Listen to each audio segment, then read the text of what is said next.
said that he might like randomly change these letters to something else, but it's pretty exciting. Anyway, if you'd like to give another shout out to our sponsors, and I can update everything on my overlay.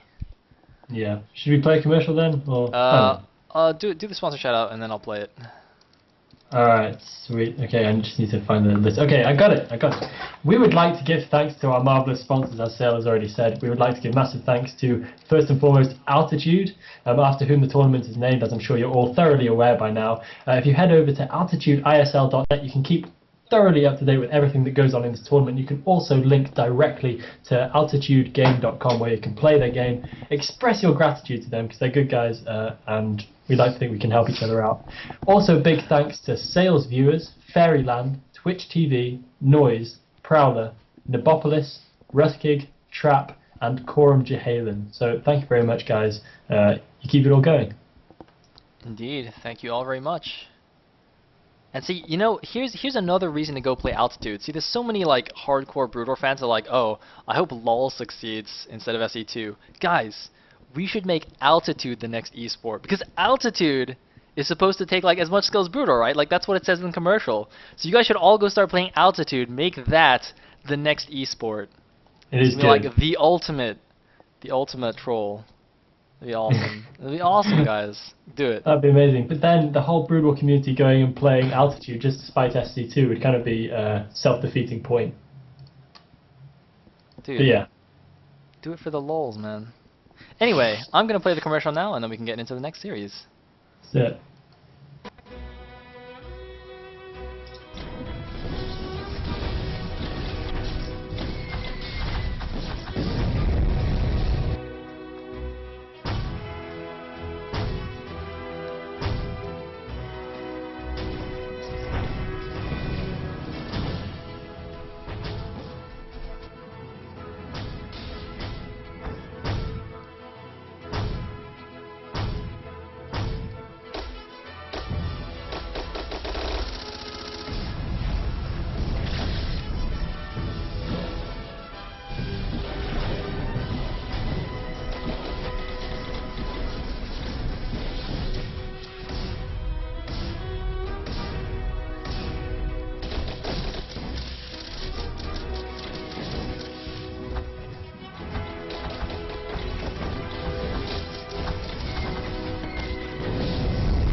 Alrighty.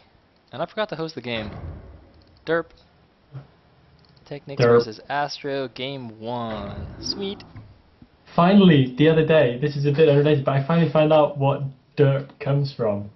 And it's amazing. That replacement chef in South Park. Have you seen that? I have not. Oh my god, you have to see it. It was such a moment of realization. I was watching an episode of South Park, and then this guy pops up and he's like, Mr. Derp, and I was like, what? That is it. That is internet history right there. I was so happy to be watching it. I couldn't believe my eyes.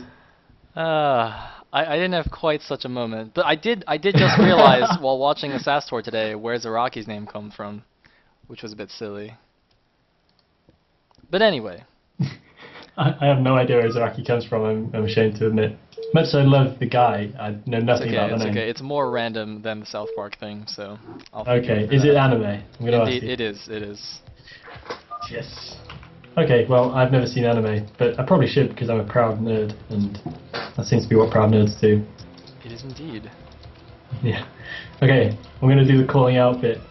At the top right hand corner, spawning in as the red Zerg, we have the mighty ISL3 TechnicS. And on the left-hand side, we have, spawning in as the Teal Protoss, the incredible ISL3 AstrO, also known as Kid Canada, Draw, all kinds of other fun names. Gosu King? Gosu King? And Gosu King, yeah, he's one of those guys who has like a bajillion different names that everybody knows. Indeed, and it looks like they're doing a bit of latency micro here.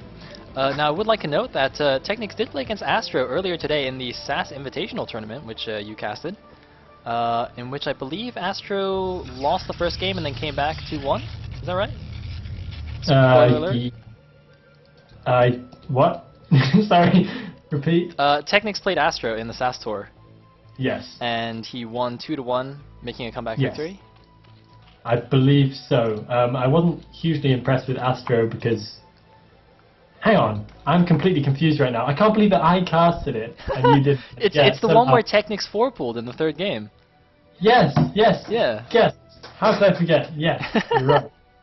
Yes. Oh, dude, I was like barely watching the cast, and even I remember, dude. Ah, elegant. You never get that though. When you're casting, you get to the end of the cast and you think, what did I just watch? That's true. No, I understand. You see, guys. Okay, now everybody who always makes fun of me for forgetting things, now you know it's not just me. All right. It is Elegant can't remember either. Elegant literally casted this like 3 hours ago, and he has no idea what I'm talking about. I'm begging embarrassed. But yeah, it's a genuine problem because you're too busy talking to actually watch Brood. You're living in the moment. Oh, can he block the hatchery? Ah, hatchery! I think he's gonna block it. Yeah, he's got it. You got to do your kind of hatchery and store move things this game because I've been nicking them so far. So right, you're doing them quite well so far, I gotta say. Yeah. Alright, so that's super annoying for TechnicS. And meanwhile, AstrO's actually gone for a cannon first here, so realizes that this pylon has probably induced 6 Zerglings from the TechnicS. I'm going to cancel this. Maybe not. Wow, he actually lets it finish. That's unusual. Usually that is cancelled, and like the probe will just come back and build another one. You don't want to waste that 100 minerals, but wow, AstrO actually building a second cannon before his Nexus. That seems a little bit scared to me. Like, that almost negates what he just did here with this Manor Pylon.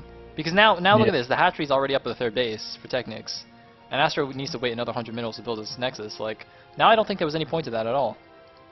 No, that does pretty much negate. I think I don't know if that was entirely well thought through by AstrO. It's kind of a thing on spur at the moment, not really part of his plan or anything. Looks like anyway. I mean, I'm not hating on him, but yeah, that's what it looks like. Ling's coming in. Nope. Is he gonna go for it? I think it's too late now with the gateway there.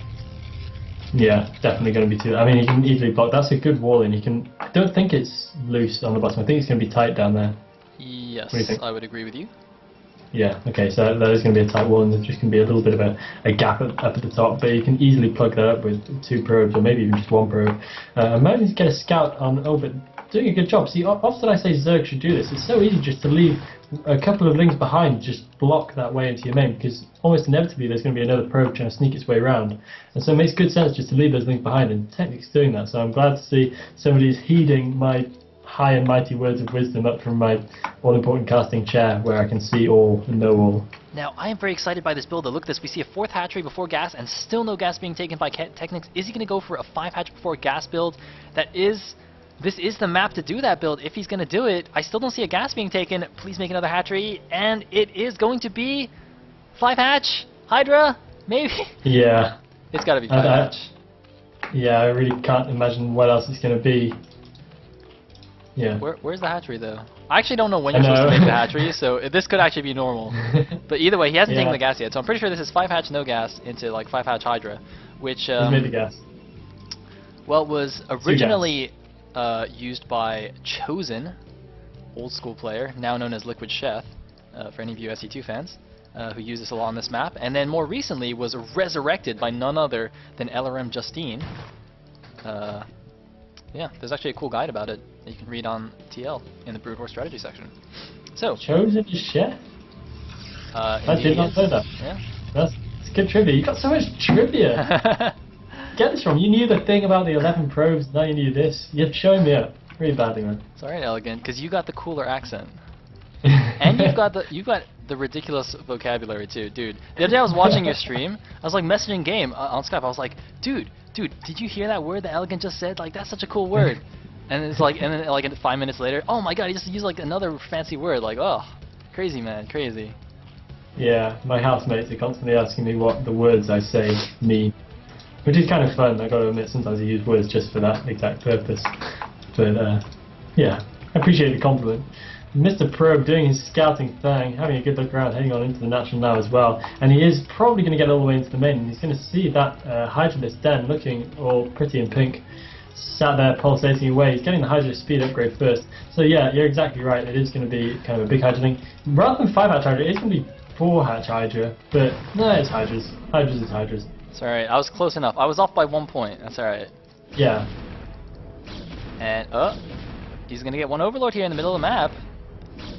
Random Dragoon killing random Overlord, that's very interesting. And 3 Zealots also coming out here. AstrO is a big fan of doing these kinds of early pressure shenanigans, so yeah, not too surprised by this. Meanwhile, you know, he's just doing the standard Stargate Citadel thing in his base, getting a second gateway up at his natural as well. So if an Overlord does happen to meander into the main base, it will not see that extra gateway. Meanwhile, a couple of a pylon pair here being built between his main and his natural. That just kind of looks cute to me for some reason. Aww, those pylons, so lovey-dovey.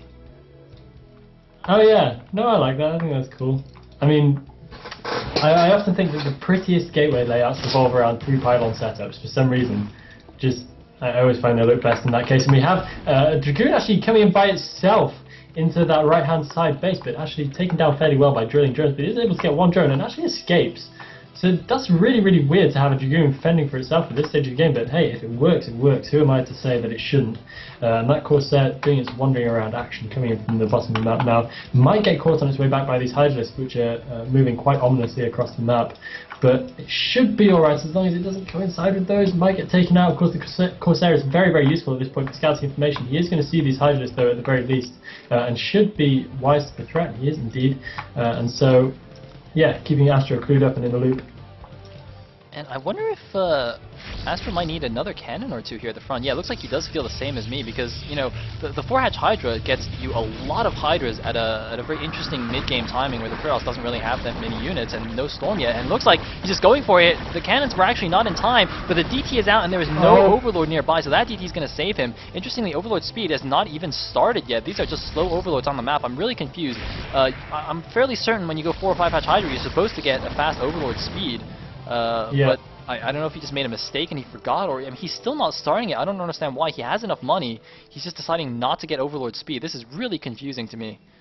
Well, it's weird when people make these decisions to forego something which is so generally accepted to be part of the build. It often comes off as very, very strange, and because there's always a good reason why something is included within a build, and you really need to be confident in not including it if you're going to do so. But indeed, it looks like he's making a conscious decision not to upgrade that, and it's really come back a little bit on him right there, because but for that DT, he would have been able to continue his pressure up at the natural, and that's exactly why you do get that upgrade nice and early on. But choosing not to do so, and we do have a few Muses coming in now, so there's the quite typical switch in the mid-game, and I'm wondering if AstrO is going to be prepared for this. He is continuing to make Corsairs, but he only has 1 Corsair out at the moment as far as I know, maybe even lost that as well, so he may be slightly underprepared here, and a little bit susceptible to high Templar snipes.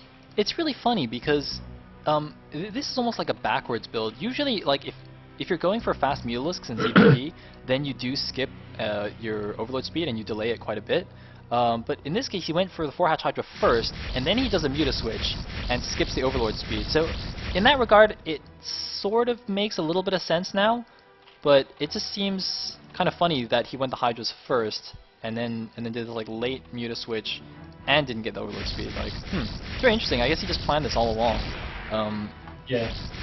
And now the Mutas are going in, and oh my god, there's no cannons in the main base. Wow. It looks like AstrO got faked out by the build same way as I did. When you see a 4-hatch Hydra, you do not expect a Muta switch at this time. No. I mean, yeah, that's doing uncountable damage right now. He's going to have to get back and try and use that some of his Storm. Good Storm. Very, very good Storm, doing a decent amount of damage, but look at all those stacked up probes.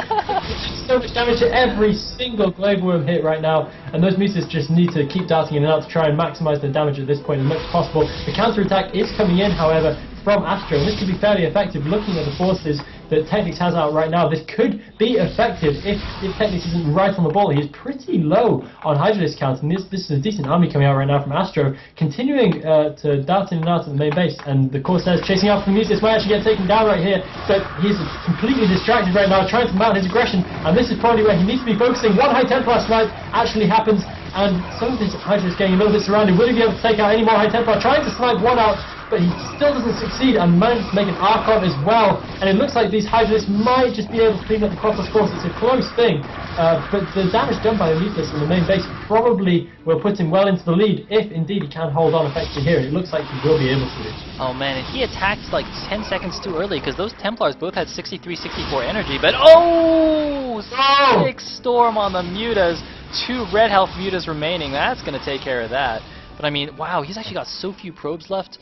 AstrO is in a world of hurt economically here. He's down to 55 supply against a 76 of TechnicS. TechnicS now switching into Lurker Tech. I think TechnicS has got this game in the bag. TechnicS is looking good, but we've already said that a couple of times this cast, and we've been proved wrong in the past, but I think we're safely able to say that at this point. Not that I'm betting any item of clothing on it, but yeah, I think nice. After a fairly stable defense right there, and the Lurker's in now, meaning that he's all the more stable as the game goes on. Looking around for AstrO's Observer, it is not even on the way yet, so he's definitely beaten to the post here with the Lurker timing. And looks like the Zealots are about to come in here, take down the 4th base. One Hydra does see it. TechnicS will be able to cancel that. Look at the Hydra just morphs into a Lurker. He's like, uh-oh, Zealots coming in, better go into my egg. It's like he's like a Ninja Turtle, man. He just popped into his shell right there. And it looks like actually the hatchery wasn't cancelled, so AstrO just snipes it and runs away there. That's a bit interesting. TechnicS is probably kind of imagining that he could save it because his forces were almost there, but not quite managing to. Getting another drone out there very, very quickly though, and with his economy and the shape that it is, he's able to rectify that relatively easily. All those Lurkers now just chilling outside, and will that High Templar be taken down? Yes, that High Templar will be taken down. Fortunately, we do already have the +2 weapons in for AstrO, so his army isn't going to be severely diminished by this Forge being taken down, which will of course be. But if I were him right now, I'm more worried about trying to push out against the Lurker contain when your economy is not in the best possible shape that it could be, and your army has been pretty much taken to school. And looks like overload speed has just now finished. This must be like the 15-minute mark or something ridiculous. Really, really late overload speed. Meanwhile, I like this move by AstrO. You see, he's leaving his Zealots kind of in between their bases, kind of just trying to cut off reinforcements. If random stray Lurkers try and run in there, you can pick them off. But it looks like some Hydra's going to come in here and deal with this, so he's going to have to run away now, I think. Although, no, it looks like he's going to engage. Everything is on move command. The Hydra's get punched once and then just keep running. Oh, man. Meanwhile, men are only being retaken by TechnicS. Looks like he sent his drones a little bit too early. Just going to leave them there for a second until that hatchery does finish. Going to try and intercept these Zealots from going over there. And it's funny because he's only left 5 Lurkers at the front. Like, this could easily get broken by AstrO without any supporting Hydralisks or anything like that. But looks like he's just completely fine with that. Just, wants to leave that there. Meanwhile, Zealots hiding in the 6 o'clock main base. I think TechnicS kind of rely on his observer snipes in order to keep this container up and running for just a little bit longer while he makes sure he maintains complete map control by flushing out the remainder of these Zealots, and then I think he's going to be happy to throw everything into reinforcing outside the natural of AstrO. It's a bit weird that he's committed kind of all of his forces trying to take down these Zealots. I don't know if he's overestimating them more than a little bit. I think he may be, but yeah, as soon as he sees the true number, he does pull most of his forces back, and I think they're going to head over straight to the natural of our process player and make life very, very difficult. First shuttle coming out now as well, heading over across the top of the map, loaded up with Zealots and 1 High Templar, and we'll see how that goes off for AstrO. Yeah, meanwhile, TechnicS, though, expanding yet again to the 6 o'clock natural. His economy is going to be out of control. I mean, look at this. The Protoss is still on 2 bases, and TechnicS is taking his 5th base. Like, he's going to have ridiculous economy, and it looks like he does see it. Pulls the drones in good time here. And, oh, the Scourge missed! Ah, High Templar does more damage to the Zealots than the drones. No, he does get 2 drone kills, but, well, actually, that's still got enough energy for 1 storm. He might do the good old storm walk instead of storm drop. He's moving in here. The drones are hiding in the corner. They're hiding in the corner.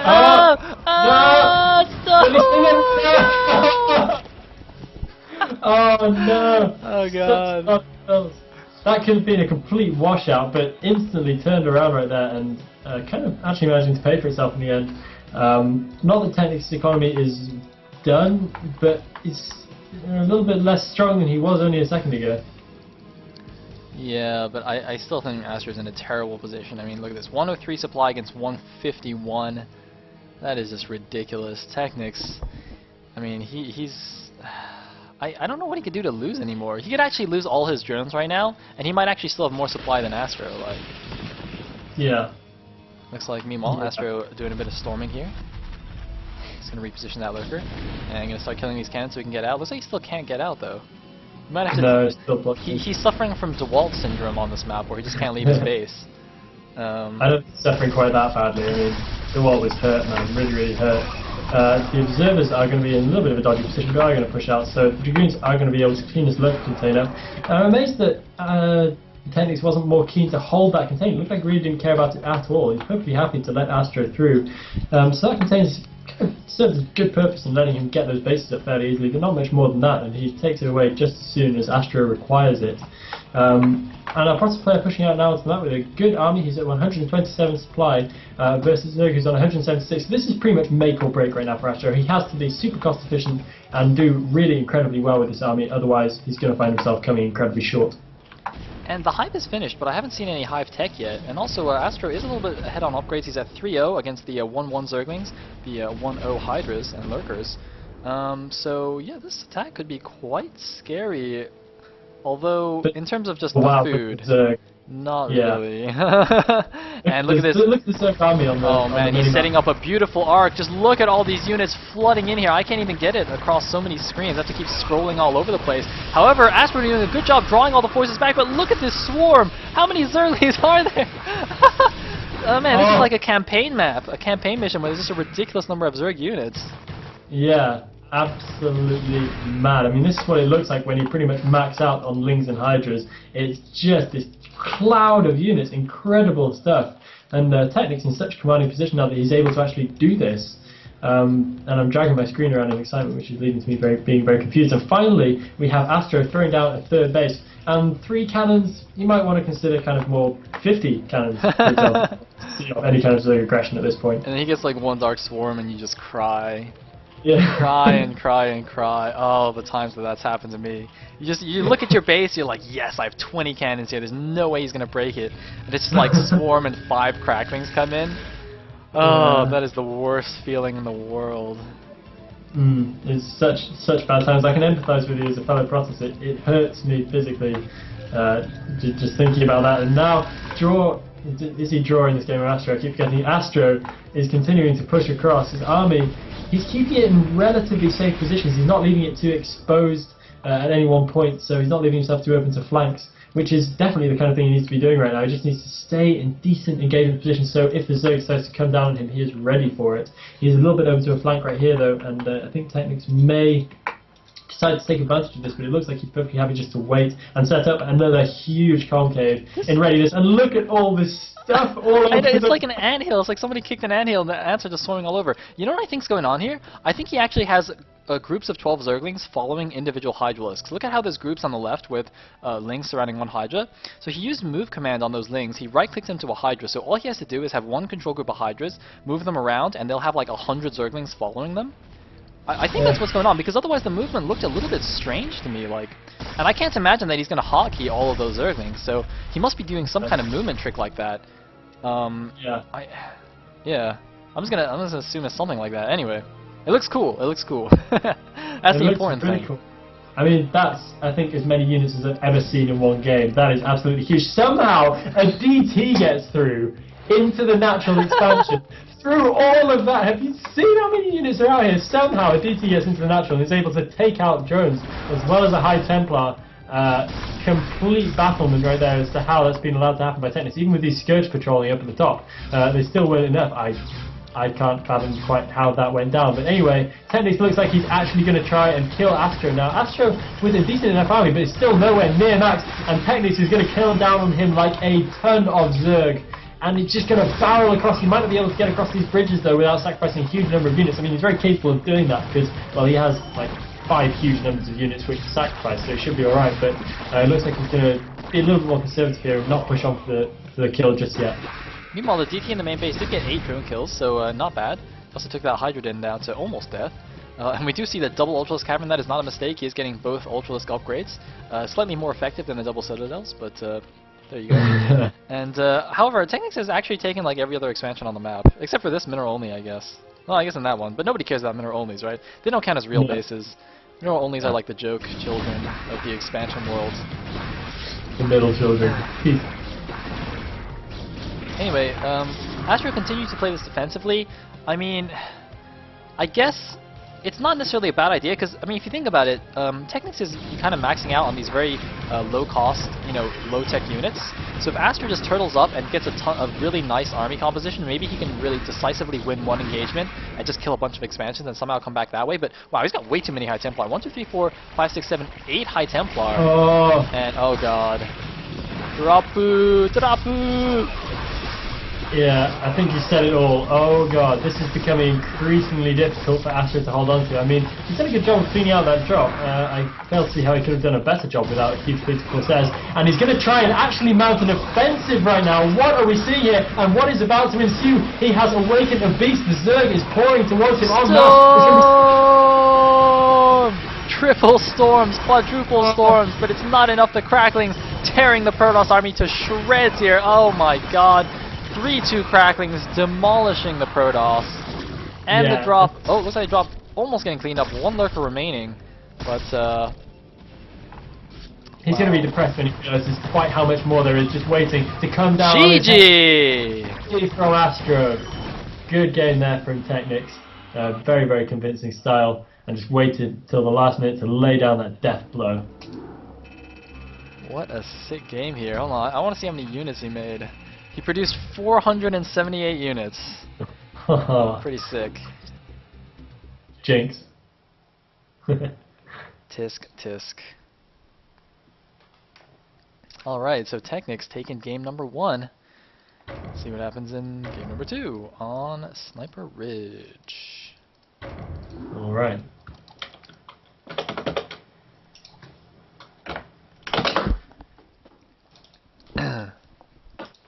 I just did a stupid thing. I just typed in L2 into the password box. Nice. Genius here. Nice. Yeah, genius at work. Maybe that's like the secret to getting super LAN. Like if you're lagging with someone, just type L2 in the password as well. Boom. I just solved it, guys. That's like one of those random Easter eggs that only happens if you do something. It's like if you type in L2, everything suddenly works better. Oh, imagine. Trust in Blizzard to do something silly like that. Yeah. Well, it's like in, I don't know, some version of Excel spreadsheet, there's a hidden flight simulator. I forget which one it is, but yeah. What? Yeah, I've never heard about that. I can't remember where I heard about it, but there's a hidden flight simulator somewhere in one of Microsoft's old programs. Nice. I think it's an Excel spreadsheet program, but anyway, you have fun spending your evenings downloading every Excel spreadsheet program ever and trying to find You that. just doomed some poor nerd, man. Yeah. Yeah. Oh well, that's kind of what I take pleasure from. In the top left-hand corner, spawning in as the yellow Zerg, we have ISL3 TechnicS. And in the bottom left-hand corner, spawning in as the white Protoss, we have ISL3 AstrO. Going to try and make a comeback after last game's difficult to swallow defeat. I mean, he was quite badly crushed at the end there, and he had a bit of a rough game of it in total. Had a very hard time really getting much aggression out onto the map.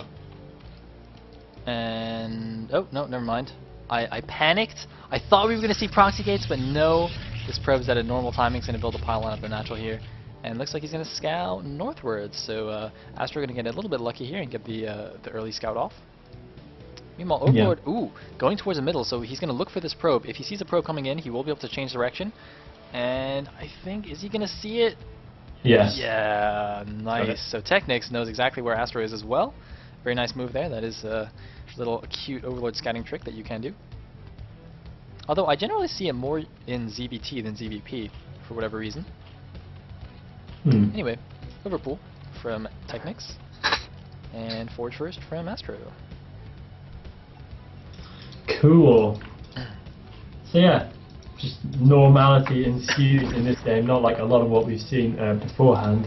And I think we can kind of rely on these guys to bring a little bit of sanity to our previously quite harebrained cast, which featured the likes of all kinds of crazy stuff. I mean, I couldn't believe my eyes in some of these games we've been watching today. But yeah, we are going to progress into the mid game in completely normal fashion here. It looks like we're going to be seeing a hatchery laid down fairly soon from TechnicS, and no crazy stuff. Probably going to throw down a cannon or two fairly soon. At least I would advise it from AstrO. See, now you say we're not going to see anything crazy, but I do know that AstrO loves to show off and do wacky things in his games. So if this gets to a long game and if he's in a good position, I think we can almost be guaranteed to see silly things like Arbiters and Dark Archons and whatnot. and proxy nexuses. Anyway, looks like I love proxy nexus. looks like actually 8 links being made by TechnicS, which is quite interesting. I mean, this has been scouted. I wonder if he's going to go for something like a run by. You usually wouldn't get the extra 2 links there if you weren't. I mean, as we saw Michael do when he overpulled, he just made 2 links and then just drones. So this definitely smells like a run by to me. Although I guess we will see here. A second cannon has been placed by AstrO before his gateway. But he should be placing a gateway here soon. That's going to make a pretty nice wall off, although there's still a gap here between the pylon and the forge. And looks like the probe can get taken down here. So he does see the 6 Zerglings, but he's not going to see the 7th and 8th. And after that, it looks like it's just drones. Okay, so it's not going to be any kind of ridiculous, silly all-in. But it is definitely going to be a run by, I think. Although AstrO, if he spots this, might pull some probes here. Yeah. He is going to see it. And here we go. The second cannon not quite finished yet. He's pulling the probes. Is it going to be enough? Looks like TechnicS trying to get around the top side. No, it's not going to be enough. It looks like 1 Zergling only will get through here. I think he actually thought he might have been able to run along the top of the gas, but that actually is tight. You cannot run up there. Oh, he's going to get 1 probe though. Somehow, I mean, 1 Zergling, not really enough to do a huge amount of damage. I mean, a little bit of lag coming in as well. Should we go to high latency? I guess, yeah. Your voice also sounds a little bit staticky. Okay, no, it looks like it's kind of fixed it. Alright. Yeah, a little bit weird. I'm not quite sure what's going on there. We're both in jolly old Britain. We shouldn't have any connection problems between us. Oh well. Internet connection problems have always been a complete mystery to me. Never quite know why they turn up and go away completely, seemingly at random. Cybergas is called thrown down now from good old AstrO, and he's about to get mining the gas. Probably get transferring out to his natural. He's a little bit slow on that right now. Natural's actually been sitting barren for quite some time now. Sending some probes out finally now, only a little bit belated. And the probe making its way into the Zerg's main as well, with nothing Zerg can really do about that. I'm not sure if he's producing any more lings. No, it doesn't look like he is, so he's perfectly happy to get scouted out. Okay, now producing a few more lings, so he's going to clean that out eventually with 6 lings on the way into the map. And he's actually gone for 4 hatches before gas again. Doing the same build as last game, which is interesting. I mean, Tau Cross is a very good map for that kind of style. It's very, very open, and the third base is relatively close to your natural. Sniper Ridge is a slightly more conventional map, or at least for nowadays. The current map metagame, I guess, current map styles. So I'm curious to see how this works out for him.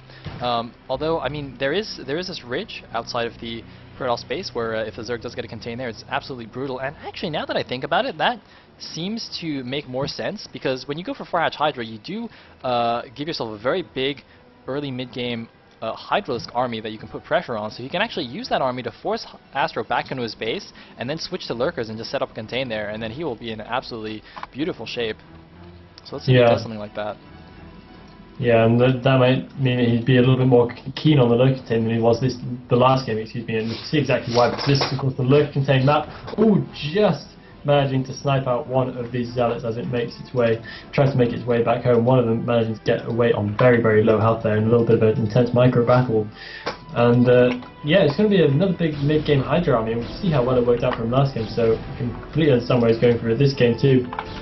And I think your assessment's probably pretty accurate that you're just going to try and take up an incredibly strong position with a big lurker contain outside, because this is the lurker contain map. You can imagine how hard it's going to be getting up that ridge once you're faced with like 12 lurkers. It's going to be pretty much an insurmountable task unless you have overwhelming force. And interestingly, TechnicS actually went for the 5-hatch before gas this game rather than the 4-hatch like you saw last game. Just wanted to make a small correction there. But anyway, he has got his gases up now. Should have a Hydrogen. Yep, Hydrogen there in the main. And AstrO continuing to put on pressure with these units. He's got quite a few kills between them now. 8 Zergling kills between these 2 Zealots and a Dragoon here. I think he really wants to kill this Overlord as well. It's a half HP Overlord. Yep, there he goes. So that's going to be a little bit annoying for TechnicS. I think that might actually supply block him when he loses that. Looks like, oh no, barely not, but he actually might lose a second Overlord here. That's really going to be a pain for TechnicS. He's making some more Zerglings now, but this is some really nice pressure from AstrO. Like, you know, an Overlord or 2 might not seem like much, but at this early point in the game where, you know, the builds are quite specific, you know, you don't want to have to make an extra Overlord. That can really disrupt your build, so, well, looks like he's made a few Zerglings, but it's not going to be enough here because another reinforcement Zealot comes. I think AstrO is determined to get the second Overlord, although the Dragoon is under attack. Oh! Big mistake there from AstrO. I think if he kept that Dragoon alive, he would have been able to kill this Overlord. Yeah, I think he would as well. I mean, he would be able to kill it right now. I mean, those zealots are still making their way on towards that 12 o'clock base. Might be able to at best snipe out one drone, but TechnicS was even thoroughly aware of exactly which drone he'd go for and is able to pull it back in time for this Hydralisk to actually save it. Taking a look around now, we have the Hydralisk speed upgrade well on the way to completion. So yeah, this is about to get a little bit scary for AstrO, and I can definitely see why he's trying to get a bit of map control now before it gets too difficult, because this is the time in which he needs to be running the Zerg around, keeping him on his toes, so that when it gets to containment time he's not too far behind and the Zerg isn't feeling too overconfident. The interesting thing though is that AstrO skipped Stargate this game and went straight for a fast Citadel and now an Archives, and is going up to 6 gateways in total, so he's doing a kind of a speed lot build, mid-game speed lot build. Looks like speed and +1 have actually finished here. He's got a bunch of +1 speed lots, but against the 5 hatch I'm not quite sure how this is going to work out. There are going to be quite a few Hydras out on the map, and with good control I think TechnicS will be able to hold this off. It looks like Hydra speed just barely finishes in time, so I don't think that this attack is going to work for AstrO. It's going to be close here, but look at this, more Hydras being morphed, and I think AstrO should run away now. This is going to snipe a couple of Hydras and then probably move back. I think this attack has worked in that it has severely diminished the number of Hydralisks, and it's just slowed down that build up to the critical mass whereby these little zealot guerrilla attacks aren't really effective anymore, because, well, now we can see those Hydralisks are building up to a point where it's going to get very difficult for pure zealots to really handle them, especially in small numbers. But yeah, that kind of push really delays it. And he might even have another one in him here with a chance to just whittle away that Hydra count a little bit more and just delay the Zerg in getting that horrible bunch of Hydralisks, which just makes life so difficult as a Protoss player. I mean, I think the builds have worked out at least for AstrO, in that getting a Stargate is pretty useless against 4 or 5 hatch Hydra. Trust me on that one, I've been 5 hatched plenty by my good friend LRM Justine, so yeah, that Stargate is really not very useful. Anyway, AstrO continuing to be aggressive with these speed lots. I mean, it's quite nice in that even if he pokes in here, he sees a few Hydras, he can very easily run away again, so very nice to do these harassment tactics, although it looks like he's going to kind of commit here. He's going to get the Zealots kind of trapped by these Hydras. The reinforcing Zealots are going to see what's going on, but he's going to kill a lot of drones here. Looks like he's targeting down the drones. He gets, looks like 4 or 5 drones here, and now he's going after the Sunken Colony. He might just want to kill the Sunken, kill the drones, and then, well, I guess the Zealots will just die to the Hydras. Yeah. Although it looks like he's not going to get any more drones. Yeah, those Zealots, in the end, just sacrificed there. But do manage to do a fair amount of damage, get a few drones. Don't know if it was worth it. That was an expensive attack. He invested at least 1,000 or so minerals into that, and I don't know if the return was so good. Probably broken pretty much even with that, but he does sacrifice what is left of his probably soon to be very limited map control, because we can see the Zerg is now pouring out with a very respectable Hydralisk army. There is a hidden probe on the right hand side, so that could be interesting. I'm going to keep an eye on that to see if he actually throws down any kind of hidden base. I wouldn't be surprised at all to see AstrO do that. He does have a quite a propensity to throw down extra bases where he knows he will not be scouted, especially when he finds himself in a difficult situation like this. So definitely worth keeping an eye on. I just want to point out, once again, we have a Spire almost finished and no Overlord speed being researched, so it looks like TechnicS can do something very similar to what he did last game. It looks like AstrO, though, going in with a few more Zealots here. By the way, he does have 4 guys on the main gas. I just thought I'd point that out. I think he's actually got 4 guys on his natural gas as well. Both of his gas lists have 4 probes on them. I don't know if that's intentional. I guess it must be. Which is a little bit strange. If you're unaware, putting 4 workers on gas does give you slightly faster gas mining in 3, but it's generally considered inefficient because you literally get like 10 more gas per minute of mining or something. It's like almost nothing. Yeah. There's actually someone did a calculation, like a spreadsheet on TL. If you search hard enough, you can find it. If you're one of those nerds that likes to crunch the numbers, like I am. Ah. I find that stuff always kind of interesting, so you can really see what mechanics are going on, what happens when you do these things. Oh my god, High Templar! Ah! High Templar! Storm! Oh my god! Did you... High Templar, he just charges in. Just there's Mutas flying overhead, there's Hydras all over the place. He doesn't give a shit, he just walks in there and storms the shit out of the Hydralisks. Oh man, what a boss. What a hero High Templar that was. No one was telling him otherwise. He was going for it. The Mutas actually running the risk of getting caught by the Archon there, but doing some decent micro means that TechnicS is able to keep safe and get a few extra hits on those Zealots. But yeah, what an incredible High Templar, laying down his life for Aya right there. And these Mutas are going to... Oh, good storm. AstrO is definitely proving himself to be the king of storming out Mutas. So maybe another pretty horrible storm right here. Oh my god, he stole the probes! Oh no! He's right there. I can't see how many kills that High Templar has. It doesn't show if you kill your own units. AstrO murdering half of his mineral line there. Oh my god. Oh, that was beautiful. Beautiful. I mean, he must have just kind of said, High Templar, go do that, kill the Mucilis, no matter what it takes, and then gone off to do something else, and then the High Templar went to work and stormed those Mucilis just as it was supposed to do, regardless of the probes below. I wish we could have a kill count on that High Templar, because that would be absolutely superb. We do finally have a shuttle out now for AstrO, but it is going to get scouted on its way over if it heads straight to TechnicS main base, because there is an Overlord just chilling in the middle. Make sure he knows what's up, but it does look like it's going to take a little bit more of a roundabout route, probably very sensibly indeed. Probably to go into the third base, where it could actually be effective for Zealots dropping in there if those forces move out in order to defend the army that's currently pushing out. Could actually do some decent damage. Meanwhile, the gateway count is good from AstrO as well, so we can reinforce this quite rapidly. He doesn't have a third base up, so we should probably focus on that for just a second while his army is still good and present on the map before he tries any kind of big aggression. And that shuttle looks like it's going to be dropping these Zealots into the main, where it could do some very, very good damage, maybe even take out a couple of evolution chambers or a whole bunch of drones. Yeah, but I mean, right now his army composition is completely wrong for lurkers. He's got pure Zealot Archon Templar, and he's just massing Zealots, man. Where's the Dragoons? Where are the Dragoons at? Make some Dragoons. I mean, you just can't deal with lurkers at all right now. So even if he's gonna poke here into the front, like TechnicS is gonna see his unit composition and be like, oh, I'm not actually scared of that. That's completely fine. Anyway, yeah. This mana pylon gonna get taken down by 2 Zerglings, and he is taking his 4th base here at the natural. Looks like the shuttle gets scourged. Doesn't even get the Zealots out. But no, I'm sorry, the Zealots actually already got out here. It looks like a few drone kills and a decent number of Zergling kills.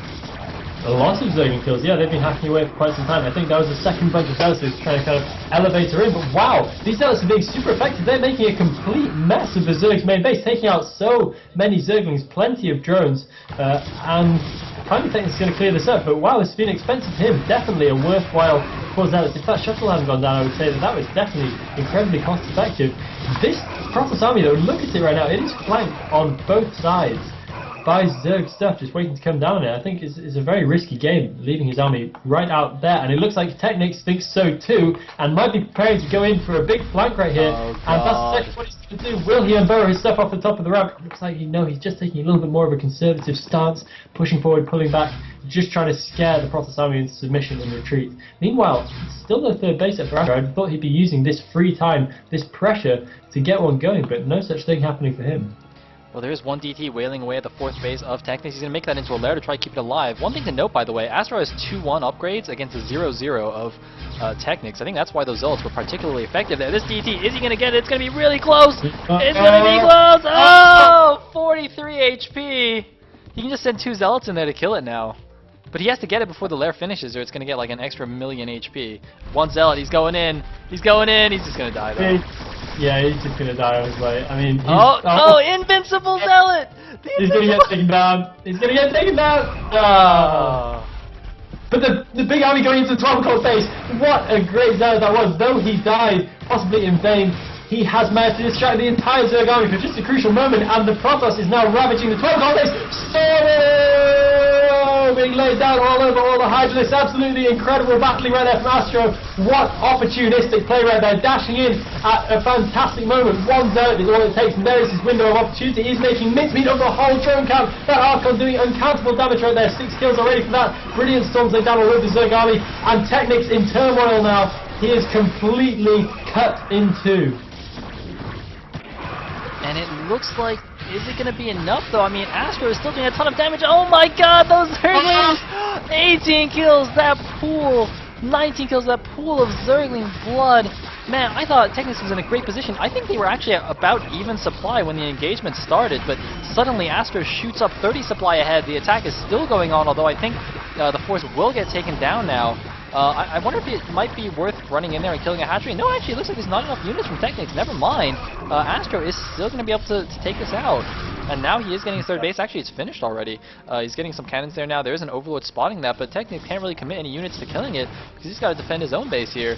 I mean, he lost a decent number of drones. Most of the drones were evacuated from this 12 o'clock, and looks like disappearing Zerglings there. So TechnicS back down to 3 bases. Oh man, those drones are running through Archon fire. Storm gets laid down just a little bit too late. Still managing to catch a whole bunch of Zerglings though, and this attack is not being quelled just yet. It is ongoing, and AstrO has absolutely got the smell of blood right now. He's going to keep going and going. Those Archons are just so incredibly effective. 28 kill Archon, 30 kill Archon, 31.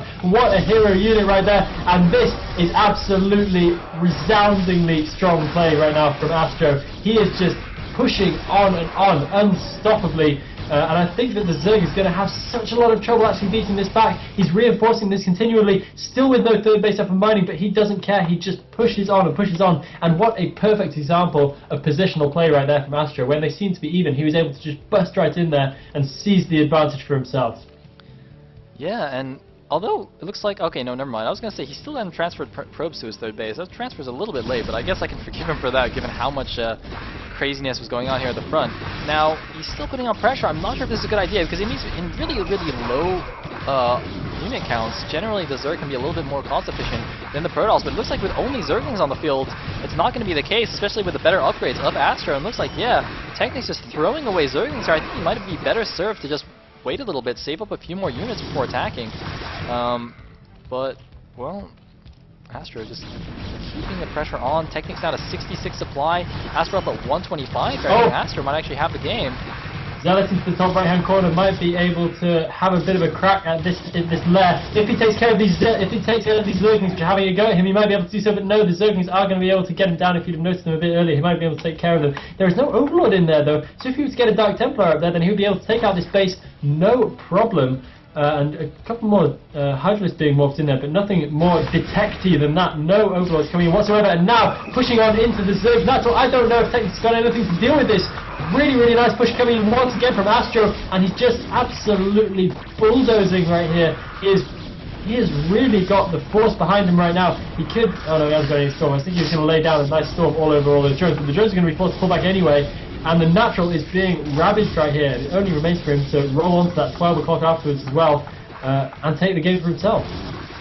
Yeah, TechnicS is just only making Zerglings here, but you know, with AstrO at 3-1 upgrades, those Zerglings are just going to melt to everything. 42 kill Archon here, still alive from earlier. This is just ridiculous. And I gotta say, this was a bit of a comeback victory for AstrO. I mean, the Muta Harass did a good bit of damage. You know, his Zealot pressure didn't do too much, I don't think. And Storm! Don't go there, drones. Don't do it. Wow. That's just a massive red smear where there were once drones. There is now just drone blood. Steadily melting away into the creep to be reabsorbed and used again for some more Zerglings to be thrown into the sacrifice. But the Zerg's main is being demolished here, and AstrO is going to be savouring the sweet taste of victory in this game. And it's going to go to a 1-0. I'm not quite sure why TechnicS is staying in this so long. It's not like he goes out if he loses this game. AstrO is secure in a third base. He does have an economy behind him. This is not an all-in push which can be defeated. But yeah, he's looking fantastic right now. He's going to definitely be able to take this game. AstrO, meanwhile, taking a hit expansion at the 3 o'clock, and I gotta say, you know what? It's because TechnicS has Defiler Mound. Yes. One Defiler and he can win the game. Seriously. He still doesn't have Defilers, man. Yeah, well, the entirety of what remains to him could be taken out by one Dark Templar right now. Also, he's 100 supply behind. Yeah, that too. There's a problem equally as much, if not more. Yeah. I mean, you know, basically TechnicS is dead now, but he's just going to drag the game on a little bit longer. And knowing AstrO, he's probably going to do a little bit of showboating here. Let's see, do we have any Arbiter Tribunal? We have a robotic support bay. That's interesting.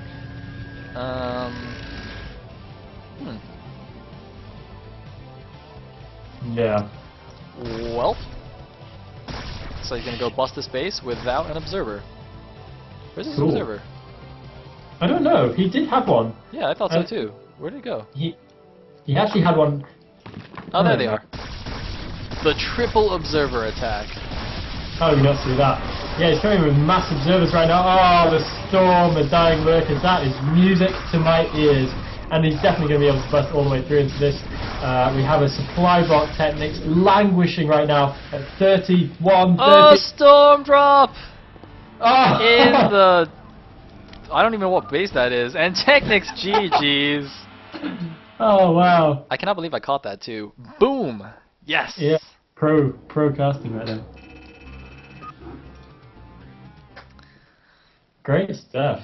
I can't help but be a little bit impressed by how AstrO just suddenly busted through that when they were looking to be in a little bit of a stalemate position. That was pretty impressive. Although, you know, best moment of the game, clearly when he stormed his own probes. Yeah. Best storm of the wow. thing. Like, I don't care about those 50 Zergling kill storms. When he stormed his 6 probes, that was true ghosterness. See, he wanted to fake TechnicS out and make TechnicS think that he was ahead. So, but then he just comes out and boom. Easy peasy. Like a boss. I'm seeing rumblings in the stream chat right here. Game is informing me of a challenge laid down to me. I'd like to inform Forcewater that I use big, cool words when they're appropriate. Never more excessively than that. Oh man, now Elegant's pride is wounded. He's gonna start randomly dropping huge words that don't make any sense in context in the next game. Yeah. Dude, you should do it. Just randomly say big words. I'm in game, by the way. Oh, right. Okay, sorry. I'm on my way. Totally distracted by. Dude, it's funny because actually, one of my teachers, he used to work in one of like those corporate business things, and he said because all the meetings were so boring, he actually had a game with his friends where basically like they would make a bet with each other and come up with like a completely random word and be like, okay, when you make your presentation at the meeting, you have to somehow say that word in the middle of the presentation. So they just like pick completely random words. And apparently it was hilarious. Yeah. And yeah, man, I should do something like that. Do you have a boring job? Not really. We do have meetings, and meetings need to be crashed like that, I think. Yeah. Meetings are terrible, terrible things. Yeah. Not that I ever have them because, yeah, I'm not a really meetings kind of job. But yeah, I get what you mean. I see them on TV. I know they exist. You see them on TV. Nice. Yeah. So, going to do the calling out action. At the top left-hand corner of the map, spawning in as the teal Zerg, is ISL3 TechnicS. And in the bottom right-hand corner, spawning in as the purple Protoss, we have ISL3 AstrO. And after a very, very hard fought last game, AstrO is going to be shaking himself down, preparing to capitalize on the good groundwork he just laid, and TechnicS is going to be trying to form a strong comeback to AstrO's impressive performance of last game. Yep, and looks like Mr. Probe is going out here. The Overlord, actually, is he doing the fancy scouting? No, he's. I don't think so. I mean, he kind of went towards the right a little bit if you look at the minimap, and then he just went straight down. So, I don't know, maybe not. Yeah. Anyway, piling out of the front here for AstrO, probably going to do the standard forge fast expand, and yeah, cross positions on ground zero. I think. Ground Zero, Infected is saying that this is a Protoss favorite map. I think it is a little bit. There have been some recent changes to the Pro League maps, and I think Ground Zero actually had the biggest changes of all. In fact, they made some, like, so the 12 and 6 expansions no longer have gas, and like, the natural's no longer clippable, and it's more easy to mute or harass. Like, they made some serious changes to this map, but anyway, this is the version that we're using. I think actually all the changes they made helped Zerg, which made me very sad. They basically like made the naturals more muta harassable on half the maps. I was like, what? Why? Yeah. Anyway. There's one thing I hate. It's muta harass. It's right up there with tanks up on your cliff and Dark Swarm. Like when those mutas get in your base and it's just you can't clean them out. It's a nightmare situation. And we do have the probe going to head right on into the Zerg base. Scouting cross position. Did he scout cross position? No, he didn't scout cross position. I don't think. Actually, he did. He scouted both positions at the same time. He's done double scout. That's fairly normal to do that, just to be safe against like a 9-pool or anything like that. Is to do a double scout with your Forge probe as well. TechnicS, by the way, did a really cute move just now. He, instead of sending his expansion drone directly to the base location, he actually moved it above the gas and around so that the probe wouldn't see it. And his timing was actually exactly spot on. Like he barely missed the probe. So that's pretty cute. Yeah. Anyways, good stuff. One cannon on the way. And I feel like, well, No, never mind. I was gonna say maybe AstrO might have made the Nexus before the cannon if he'd seen the hatchery. Because what happens is, okay, so first of all, they're cross positions. and he was playing against an overpool. But when you make the hatchery first in an overpool, you actually don't have enough minerals to make all 6 Zerglings at the same time. You have to make them in 2s, so it delays the Zergling attack by a little bit. So I don't know. If it was me, I would have tried to get away with Nexus first. But then again, that's why I keep losing the Zerglings. So whatever. Anyway. Yeah, I have a bit of a propensity to do that as well. Just kind of. And be a little bit too cute with my timings, and it bites me on the ass more often than not, I have to say. And it ends up with me raging so badly, I just get so miserable and unhappy. Ghost King is actually correcting me in the chat. He's saying that actually his probe did see the drone, but ooh, hidden probe in the main base, by the way. That's quite cute. But actually, because TechnicS had 4-pooled him previously, and also he saw him 4-pool other players, he just wanted to be safe and thought it might have been a fake drone. That's very interesting. And you know, that's definitely a legitimate concern. TechnicS has been playing really cheesily lately when I've seen him. Like he 4-pooled and then like 9-pooled Jumper out of some tournament a while ago. I think it was Defiler Tour, and then he 4-pooled AstrO earlier today. I think he 4-pooled some other random Protoss as well. Like TechnicS, man, I don't know what's up with him. Yeah, I don't either, to be honest. I mean, yeah, it's just a little bit strange. I'll grant you that.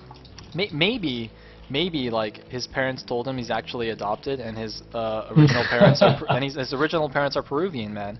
And he's like, oh my god, he just discovered his Peruvian blood and was like, must build Zerglings. Yeah, he felt cheese running through his veins.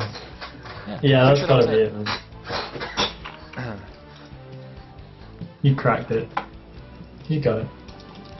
We have a couple of, well, I say a couple, we have one Zealot pushing out right now for AstrO, so will the Zerglings see it? It's debatable, but the Overlord has definitely seen it. If it hasn't, then it is a stupid Overlord and should be fired from being an Overlord and demoted to something like a frontline Zergling or something like that. So this Zealot's going to make its way up to the 12 o'clock base. It's not a 12 o'clock base, it's pretty much 12 o'clock. I'm going to call it 12 o'clock from TechnicS. And if he didn't see that with his Overlord, then that's a little bit of an oversight, and it could stand to snipe out 1 or 2 drones rather.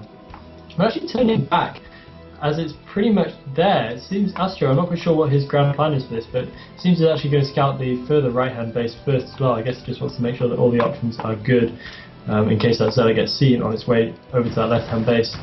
And realising there is nothing there, he's going to head on over to the 12 o'clock base and might be able to grab himself a drone or 2 for his trouble. Meanwhile, just looking at what he's doing, it is going to be a big speed out type thing. He has the Citadel of a dude already going down in his natural, and with the +1 weapons well in, this is going to be quite a scary attack. Although this could be kind of a decent counter to what's happening from TechnicS' point of view. I mean, if you're going to make a big mid-game Hydralisk, then the last thing you want to be seeing is a big mid-game Zealot thing coming at you from the other side. And this Overlord barely survives. Whew, 2 shots left on it. And meanwhile, it's a relatively quick Hydra den from TechnicS as well. Well, actually, yeah. It's a well, I guess this is 4-hatch Hydra, isn't it? Was it? I didn't see when he took his gas. I wasn't paying attention, so. No, I didn't see when he took his gas either. I was busy examining what exactly AstrO was doing. Anyway, interestingly, AstrO still hasn't taken his second gas, so yeah, definitely the speed off focus. Although, I mean, at this point I would have thought he'd take it because he wants to transition into Templar after this, but maybe not. Or it could be kind of classic AstrO style, and he could be going for the big Corsair kind of double Stargaze thing afterwards. But yeah, you'd expect him to be taking the gas now, if not very, very soon. So we'll keep a good eye on that. And those 3 gateways are going to mean that he's going to be able to reinforce really, really quickly with speed as soon as he gets out there onto the map. He's got 1 speed heading back out after the one. I presume the one at 12 o'clock was just taken out. It was kind of positioned, hiding a little bit behind the minerals. You've got another one going out now as well. I'm not quite sure why that's happening, because there are a few units waiting there to meet it. You're probably better off just saving it and keeping it for the main push. But he's going to have a decent number of speed zealots anyway. He's going to have, let me have a look, 8 zealots. Okay, so that's going to be a pretty scary push actually when it does come out. And it looks like he's just going to hide that speed zealot up at the top there. And the macro should kick in a second for TechnicS. He's getting a little bit supply blocked here. I'm quite surprised that he's allowed that to happen. But his macro should kick in any second now, and it's going to be pretty close to whether he is in a good shape after this attack. Yeah, so the Archives is finished now and still has the second gas. Stargate on the way. And here's the attack. The Dragoon leading the charge. Nope. Not so much leading the retreat and getting severely slammed down for his actions. Meanwhile, one Zealot running into the nowhere. He's gonna die. Or maybe not. Oh, it's trying to block him. Oh, man, Zealots are pretty good. Oh, wait. Okay, now he's dead. Yeah. Okay, but he's going to see another hatchery at the natural. The Spire is just finished. Once again, no Overlord speed. So I guess this is just like the TechnicS standard build here. No Overlord speed. Hydras into a fast Muta switch. That's pretty interesting, actually. Interesting style. Yeah, it's quite weird, and we can see how it does work already. I mean, if it works well against AstrO, then it's probably going to work well against anyone who you're going to face in the foreign scene right now. And we have seen it work very well. AstrO has already dropped one game, and the second game was by no means a walkover. Very, very close state of affairs right here. And continuing to try and put the pressure on. He's getting out into the middle of the map, sending off a little bit of a splinter cell of Zealots up to the top left, the 12 o'clock base. Not entirely sure if it was worth it, and he wasn't able to draw too much TechnicS attention, but he's still running around with a very, very good handful, about a control group right now of Speed Zealots. And this kind of seems to be very much what he favours. He likes to get this map control. He really likes to get out there and try and get in TechnicS space as much as possible. He's going to go into the 12 o'clock base now, and this could actually do a lot of damage. Takes out one Hydralisk right away. The +1 Speed Zealots are effective, but he knows that he will be flanked very, very quickly if he overcommits to that. Very sensibly pulls out, and that was more of a distraction for the DT, which is now heading onto the natural. Will it be able to get through? There are a good number of Overlords. There's really good Overlord coverage in the natural there, but TechnicS hasn't noticed, so he's not getting back to kill that DT, and it might actually manage to sneak all the way through into the main. No, he will just be able to head us off in time. As all the while, the Speed Zealots are coming into the 12 o'clock base. Great multitasking here by AstrO, just keeping TechnicS' attention really well split. The first of the Mutas is not going to survive, and this is going to absolutely ravage his 12 o'clock base. And he's going to stand to lose a lot of drones, and possibly even a hatchery right here, unless these reinforcements get there post-haste. But the DT's back in the natural, it's killing drones! It's killing drones! Oh! Ah, droney! Alright, looks like only 3 drones, and it's going to get taken down by some reinforcement Hydras. But meanwhile, third base, as you say, has been ravaged. All the drones going down. The Hydras might all get taken down as well here. The Zealots are close with them. The +1 Zealots tearing the Hydras to shreds. Kurdos is a pretty good race, guys. And we're lagging, but that's okay, because it's a replay. But anyway, one Muta doing some harassment. Oh, it looks like some counter Muta harass from TechnicS. Did a little bit of damage at the natural, but there's an Archon and a couple of Corsairs that are going to clean that up. Yeah.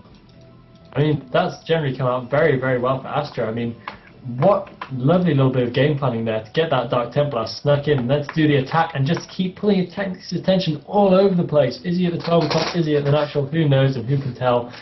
Really, really nice bit of multitasking there for AstrO, and TechnicS is going to have to do a fair bit of recovery about that. I'm not quite sure how many drones he lost, but there are definitely no many more mining at the moment, so I'm not sure if he pulled them or if they went down.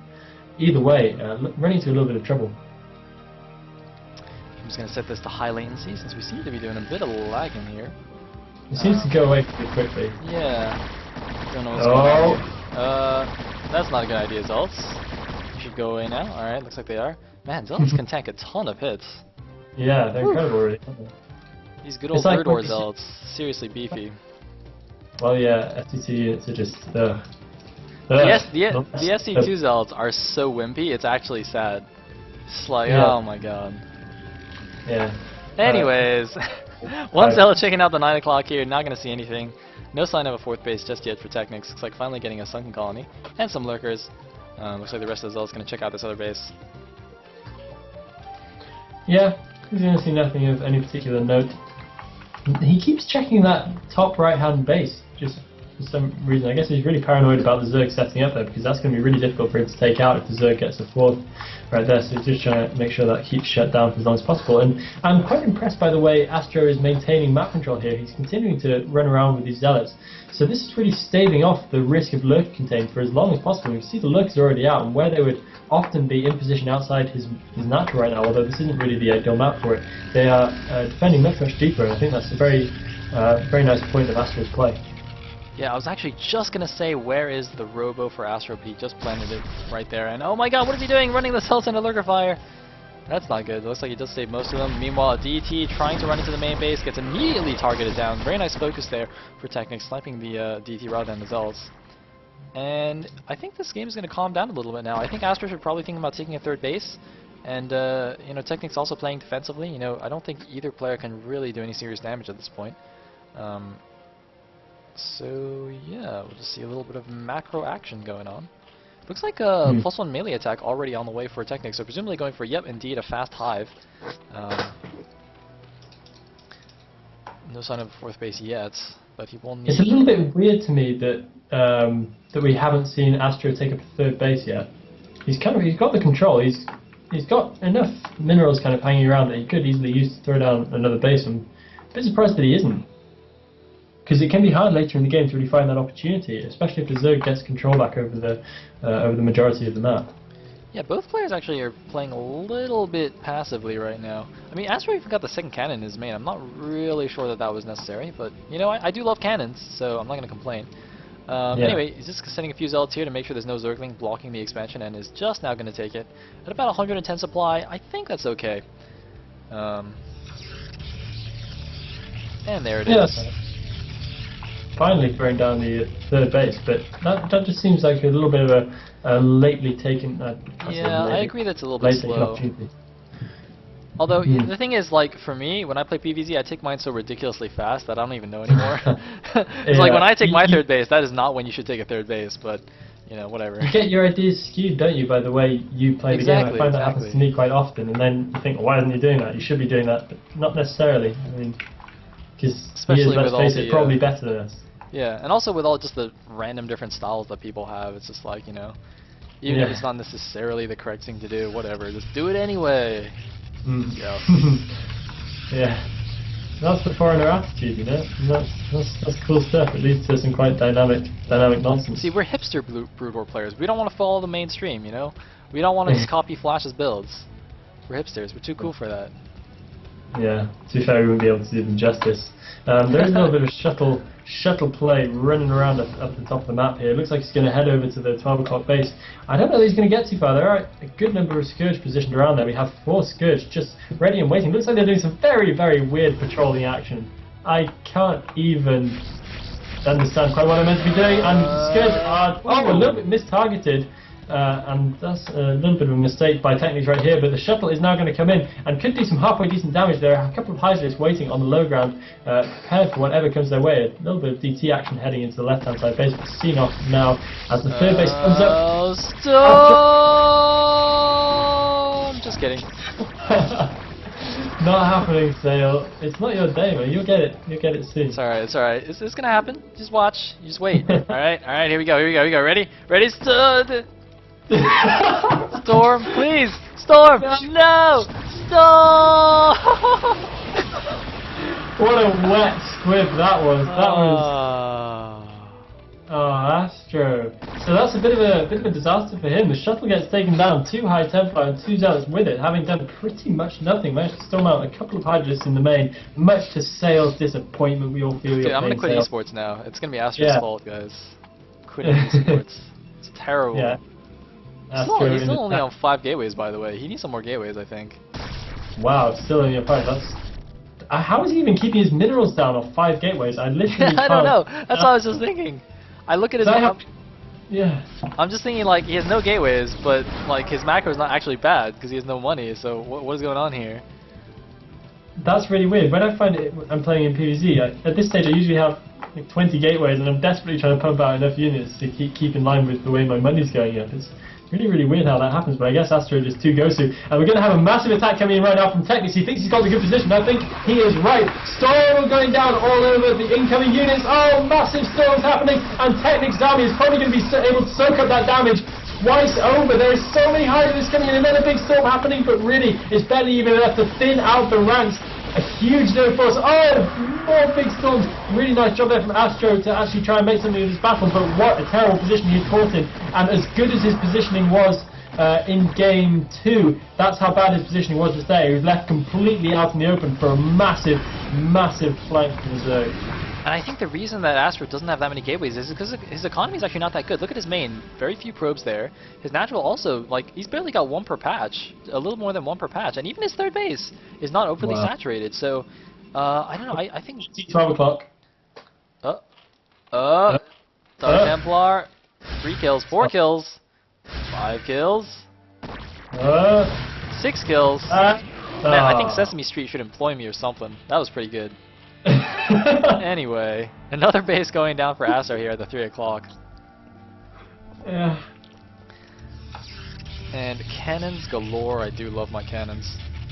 Anyway, so AstrO's solution to too many minerals is the same as mine. Just build a nexus and a bunch of cannons. Yeah. Well, you can't go far wrong. You didn't need it at some point, and Yeah, he should probably throw down a few more gateways as well. He does a few more gateways than he did before. He's getting robotic support bay now as well, whether that be for shuttle speed or just for reavers. It's going to be valid either way, because as we can see, his shuttles have been fairly easily closed down this game. That's actually cost him a fair amount. If he were to be a little bit more persistent with that shuttle harass, he could probably do some decent damage at the 12 o'clock right now, with only one Hydralisk awaiting him, but it looks like he's a little bit distracted elsewhere by the fact that his army has been taken out. He's having to do quite a rebuilding trick right here at this point. And in his main we see him pumping out a couple of extra Dark Templar and keeping some High Templar back as well. I'm not sure if they're just misrallied or if he's saving them for some kind of shuttle. I'm pretty sure it's just unrallied gateways, but he's also getting a shuttle speed in his support bay. And also, if you notice his upgrades, he's at 3-1-1 upgrades against just the 1-1 of TechnicS. A really nice upgrade advantage for AstrO. And I think, if he just turtles up a little bit, hold on to this 4th base, because, he is on even bases with the Zerg right now. So he's in a good position, even though he lost that earlier battle. If he just turtles up, masses up on those, high-tech gas units, and keeps his upgrades going, then, when another engagement happens, if he gets a decent position, I think he'll be good to go. Meanwhile, looks like some Overlords and a Hydra going down here to the bottom left. I think TechnicS wants to think about taking the space. There's a DT there to block that. Yeah. And Defilers are out now. The Hive is finished. Looks like Consume just about to finish now. Any Ultra Cavern? Yes, indeed, at the natural there is one Ultra Cavern getting the Ultra Armor boost.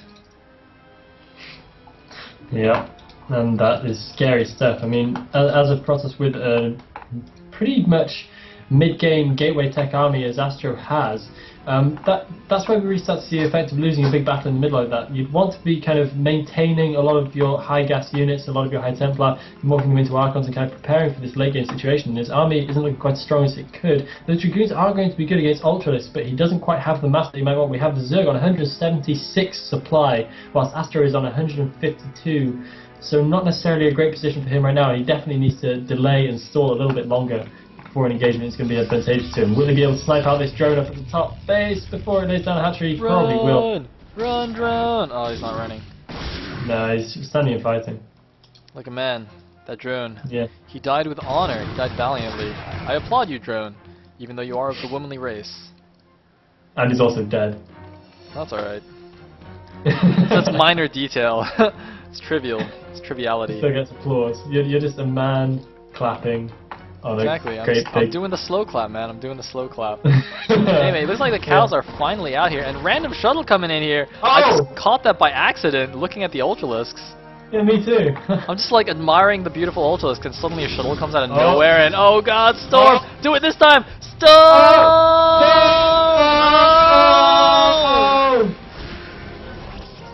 Wow. You got your Storm, I got mine. Yeah, baby. That was seriously good stuff. A couple of Zealots in the main, taking out a few extraneous drones, and the shuttle morphing in the natural as well. Not the shuttle, what am I talking about? The Archon. Shuttles don't morph. Imagine that if you just made 2 High Templar into a shuttle. Well, I think that's what happened, though. Like, that's why that shuttle came out of nowhere. It just morphed in the middle of the map out of nothing. Just appeared. Yeah. It's like the crazy uncertainty principle thing where something could just pop out of nothing. It's kind of fun. You never know if there's actually a shuttle there or not. Yeah. The uncertainty principle, Brood Horse style. At any moment in time, a storm drop can appear out of thin air and kill all of your drones. Yeah, it must be so. Anyway, it looks like Protoss Army is moving along the south side here. Take out a random lurker there. What's here blocking the space? Looks like a random Ling and a Hydra. There are 2-2 upgrades now for the Zerg, and I believe the Ultras are at 4-2. It's pretty nice, but 3-2-2 for AstrO. Once again, really nice upgrades. Although it looks like TechnicS thinking about moving, going for an attack here. He's just got this huge army. They're all just getting stuck on this middle thing. Look at this. The unit's just getting freaking out here. He's trying to be a Jaedong, but he's just not as cool. Anyway. And a Dark Archon in the mix. I do love this. I hope he goes for some feedbacks on the Defilers, or let's see if he's getting Maelstrom as well. Looks like he's actually getting Dark Templar energy. I don't know if that means his Maelstrom already finished or not, but whatever it is, it's got to be good. Feedback, feedback, feedback! Come on, kill it! No, he fed back the wrong one! Oh, Plague! Plague! He fed back the wrong one. He did the one that already plagued. Oh my god. I didn't see the Plague go down. I would have shouted Plague so loudly if I had seen that, but I was off being distracted by something that was going on elsewhere, which is clearly not half as important. There's a massive Plague being thrown down on all the units of AstrO right here. So that army is looking pretty much weak as hell right now, and he's going to have a hard time actually keeping that alive. He does have a pretty nice supply count though, and a good number of Reavers out too, and of course when you get this count of Reavers, it starts to get very difficult for Zerg to really do anything to you. They have to make it very, very decisive, because those Reavers can just soak up so many Zerg units, it's not even funny, and it can get really very ugly very quickly for a Zerg player. And we have a little bit of hidden base action happening in the top right hand corner as well. AstrO just cannoning up like crazy, knowing that he's going to come under some serious pressure just as soon as this base becomes obvious. Making some gateways as well, producing DTs. I guess those are just for defensive purposes, but he might be moving out with those in just a second as well. And now TechnicS is starting to take these expansions, moving down to the bottom left hand corner as well, starting to grab that opportunity a little bit. And you know, this is actually kind of what I was talking about earlier on, where, you know, AstrO lost that big engagement, and then he just went into super turtle defensive mode. And the thing is, you know, with good upgrades and going to the super late game, the Protoss super late game composition with Mass Archon Reaver, you know, Templar Dark Archon is just ridiculously strong against Zerg. I would dare say imbalanced. I mean, that's why I love playing that, you know, super late game style, which is because, you know, even if the Zerg has a ton of bases, has a ton of economy, has a ton of units, it doesn't really matter. And look, we're gonna see that in action right now. TechnicS getting a decent arc here. Ton of Ultras, Hydras, and everything moving in. No Defiler spells though, no Plagues, no Swarms, and with the 4 Reavers in the back, it's just way too much, annihilating everything that TechnicS can throw at him. Looks like a few units made it past. Gonna go up here to the top right and try and take down this this mini random gateway base thing. I don't even know what that is. Yeah, but yeah, that just demonstrates the point we were making before. Reavers are pretty good. We can see how they just sat at the back right there and just took down everything that TechnicS had to offer, and they're going to be thrown in with the main army here as well if AstrO has his say. Probably not going to be able to defend this top right hand base though. You should probably just kind of leave it for dead. Nice storm on the ramp though, able to take out a fair number of units as they make their way up. And this is going to soak up actually a surprisingly decent number of units before the Dark Swarm gets laid down. But of course Dark Swarm is hacked, and now those cannons are going to be pretty much useless. But, however, this does give AstrO a good winner to move up, and he is going for the top right-hand base, I should say, laying down all those Reavers, going to make very, very light work of all the Ultras. They're coming in now, a few Hydras coming from the back. Will he be able to get his storm down? Nice storm snipe by TechnicS there. He's unable to get any storm out so far, and finally laying 1 down where there is nothing left anymore, laying 2 down, 3 down. But it's alright because he still has Reavers, and Reavers are what really counts at this stage of the game, and he's going to be able to push on, and he's going to be able to take out this kind of 12 o'clock-ish base. And yeah, good job there by AstrO, managing to once again get himself into a good position. And now he's just got to try and hold this against the Zerg onslaught, which is going to come at him from all sides right now. Those Reavers better make themselves count. And here we go, the big engagement. I don't think it's enough units for AstrO though. He should just pick up the Reavers and go. Run away! Oh no, he forgot one! Ah, he forgot one! That's alright, one Reaver sacrificed to the Zerg gods. By the way, notice he's got a random group of units just chilling at the 6 o'clock. I don't know what that's about. And he's also got a cannon farm in his main base of 5 cannons, which is completely random. Like, what? It's probably like to defend his tech against the drop, but that's a lot of minerals, and it's like, don't know about that. I love that term, cannon farm. That's brilliant. Watching that, watching the Reavers left behind by the shuttle right there, it was like, I imagine this little drama in my head, the way the shuttle picks up the Reavers and then it's trying to go back to the Reavers but it hasn't got time, it's like, I'm sorry, and then the Reavers is taken out, but we have some action coming. Oh, massive scout on the left hand side, taking down so many drones, and wow, AstrO is being unstoppable here, interrupting my kind of inner monologue there. He did lose the shuttle and the Reaver though. And, I mean, TechnicS has got plenty of drones at all his other bases. Looks like he's taking the bottom left base now as well. And, well, actually, no, maybe he doesn't. I don't know. I mean, he's at 144 supply. AstrO's at 154. Just a tiny supply lead for AstrO. And AstrO, he's got to think about taking another base soon, because his 3 o'clock's about to get mined out. His main and natural are gone. And, yeah, 630 is also getting very, very thin here. He's got a random pylon here at the 630-ish base. I should have said 530 just now, I guess. And he's sending a few zealots, but actually, having lost that big core of units in that attack just now, I don't know. I mean, he's got a lot of Reavers, but you know, Reavers are great if they have units to tank damage for them. Like, you need Zealots and Archons at the front, holding up the Zerg army, and then your Scarabs just come in and kill everything. But he doesn't seem to have that nice tanking force. And no. TechnicS is just going to catch up in supply here. He's at 163 against 177 now. Looks like a few Zealots running towards the top base. There's a shuttle there with 2 Templars! It's like he decides there's too many Hydras there and doesn't go for it. Yeah, he's right. I mean, that would have been a very, very foolish move to actually try and go in there and take it out. These Hydras Legionnaire are going to have another little bit of a snipe there at the shuttle. The shuttle living very, very dangerously. It's got no shields left and only about half its health. So he needs to watch out with that, otherwise he stands to lose a fairly expensive dropper there. A couple of Zergs might make their way all the way into the Zerg main. Always baffles me how this kind of thing happens at this stage of the game. I can never quite understand it. I guess it's easier to be a little dude than to be one little dude in an army. Because yeah, big lumpy army moving around the map. But once again, AstrO is forming up a fairly sizable army outside his natural. He's got a few minerals in the bank, but I think he's going to be wanting to spend more gas right now than anything. However, all his gazes are severely depleted, apart from the one on the right-hand side base, which has 2,000 gas still left in it. But the gas is coming in very, very slowly now, so he's unable to really form another one of his big, important late-game armies. This is pretty much his lot, and he has to start doing the damage now. If he doesn't get down and at least take out one of those bottom left-hand bases, although he has done some decent harass down there, so I shouldn't say it's over quite yet, but unless he manages to get down and take out some of those bases, then he's going to have a lot of trouble staying level, economically speaking. Man, 4 shuttles to pick up these Reavers at the natural. It's pretty sick. Yeah. And his rally point, though, is a bit funny. Look, I think some of his gateways are rallied next to the Nexus, and some are rallied out of the wall. So he's just got, like yeah. if he forgets that Archon, he's going to end up with a Jaedong-style blockage here. Yeah. It's a bit silly. That looks like he's found them. It's just a minor complaint I have. But anyway, he's maxed now, and yeah, as you said, just trying to get all those gas units up, the Archons, the Reavers, Templar, a couple of Dragoons sprinkled in there, although now with Dark Swarm out, they're a little bit less useful. Meanwhile, the shuttle still trying to do his thing. Oh god, oh, he's just going to go for it! The storm! Oh, gets it off. Very nice. Almost every drone there, only one drone left on the minerals.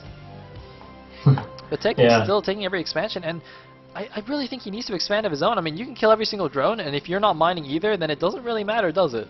I mean, look, he's got almost no minerals left. He's basically got 1,000 minerals not even left to mine, and that's it. I mean, he's banking a little bit, but he really needs to think about securing an expansion, I think. Yeah, I feel he's been a little bit slow about that this game. Even when he's had map control, as we mentioned much earlier, he has been slow about securing expansions, and it could really come back on him right now as he's facing down a huge Zerg force. This is one of the biggest Zerg forces I've seen since earlier today, and that's saying quite something. Dropping all those Reavers down now just to make sure he's absolutely ready against any kind of huge onslaught. That is so many units. I mean, this is the day of massive Zerg armies, and those Reavers are wandering forward. I'm not sure if that's the best idea. They're looking very, very exposed right there, and a couple of Mutalisks. Mutas and drones joining the fight. Yeah, for the win. By the way, I loved how you said it just now again. This is the biggest Zerg army we've seen since the last TechnicS game. Yeah, well, that's exactly right. Oh. Yeah. Yes, you got that one. You were on the ball right there. Yeah, these Reavers just bashing through Ultralisks. It's like an Ultralisk gets made to look like a wayward Zergling when it comes in front of this Protoss force. But it's... Oh, God, Plague! All the Reavers, 5 Reavers plague now, and the shuttles are so far away. He's got to be careful with those. There's no units in the front either. There's a lot of Hydras. They could easily snipe these down. And here we go, big engagement, but storms everywhere. Oh my god. All the Zerg army is getting completely mauled here. Wow, that is the power of late game Protoss. I mean, he has to make this army. Oh, Plague going down on more of the Dragoons, and he's doing a decent job, but the army is slowly getting whittled away here. That huge mass of Zerg stuff is still coming at him, still coming down on his head. He is going to be able to hold out somehow, and it's rare that you see a Protoss army that can actually do that, so that's a pretty great testament to AstrO's army composition right here. But wow, what an incredible engagement right there. TechnicS managing to take care of the bulk of AstrO's army. The problem with AstrO right now is he doesn't really get another one. He's done well, but he can't replenish it in anything like the same way TechnicS can. Look at what TechnicS is coming at him with again right here. And he's coming in the back right now. These Reavers are looking very, very exposed. He needs to get over there and save them, pick them up right now. And he is going to do just that, but one of them might get taken down. One of them does get taken down first. Another one very, very low health in the shuttle there. And more Hydras coming in. He might have enough storming. No, he doesn't have enough storming that High Templar. So he's going to see these Hydras off with Scarabs alone. And he might actually be able to push all the way onto his left-hand side base off the power of his Reavers, and they are superpowered indeed. Finally managing to get another base up here as well. He needs to defend this absolutely 100%, otherwise he is going to be out of the game. If that base goes down, then that is his hope and his dream of this game going down. There's actually one very crucial thing that factor in that fight, which is that TechnicS made a lot of Hydralisks, but he only has +1 attack on his Hydras, whereas AstrO's at 3-2-3 right now in upgrades. So I think that's a bit of a mistake. I mean, going for the Mass Hydra against Archon Reaver is a decent idea, but you need those upgrades. I mean, I think that actually really hurt him right there. That's why, even though it looked like he had such a big army, it just wasn't actually that effective. And it looks like, oh man, he's going in again here. The Reavers are out in front. The rest of the units are not tanking for them. And how many is going to be able to snipe? Oh. Yeah, actually doing a nice job right there. A lot of players would have been tempted to just say, screw the Reavers, I'm not going to be bothering doing fancy micro at this stage of the game. But AstrO knows the importance of those expensive high damage units that he has in right now. Being cost effective is everything. Almost getting caught by a Scourge on the way across. Will the Scourge catch it on the way back? No. A little bit of a panic shuffle right there, but he is able to push all the way on down to the bottom left hand corner. He might lose a shot with 2 Reavers in it here, and managing to run it all the way away very, very sensibly. And he's going to have to get down and defend this bottom base right now. Otherwise, if that gets taken out, then as I already mentioned, that carries the hopes and dreams of this game with it. And shuttling out an Archon right now, maybe to get taken out by that Scourge, but not quite. Just saving 1 Archon there, and that is how absolutely strapped for cash this guy is right now. That's actually really, really cute. So he actually saved 4 Reavers and an Archon. That's actually really nice. And now the space is nigh impenetrable with that narrow choke there and the 4 Reavers in the back. Yeah. But TechnicS, he's mining away happily at the bottom left. 9 o'clock, still got a few resources.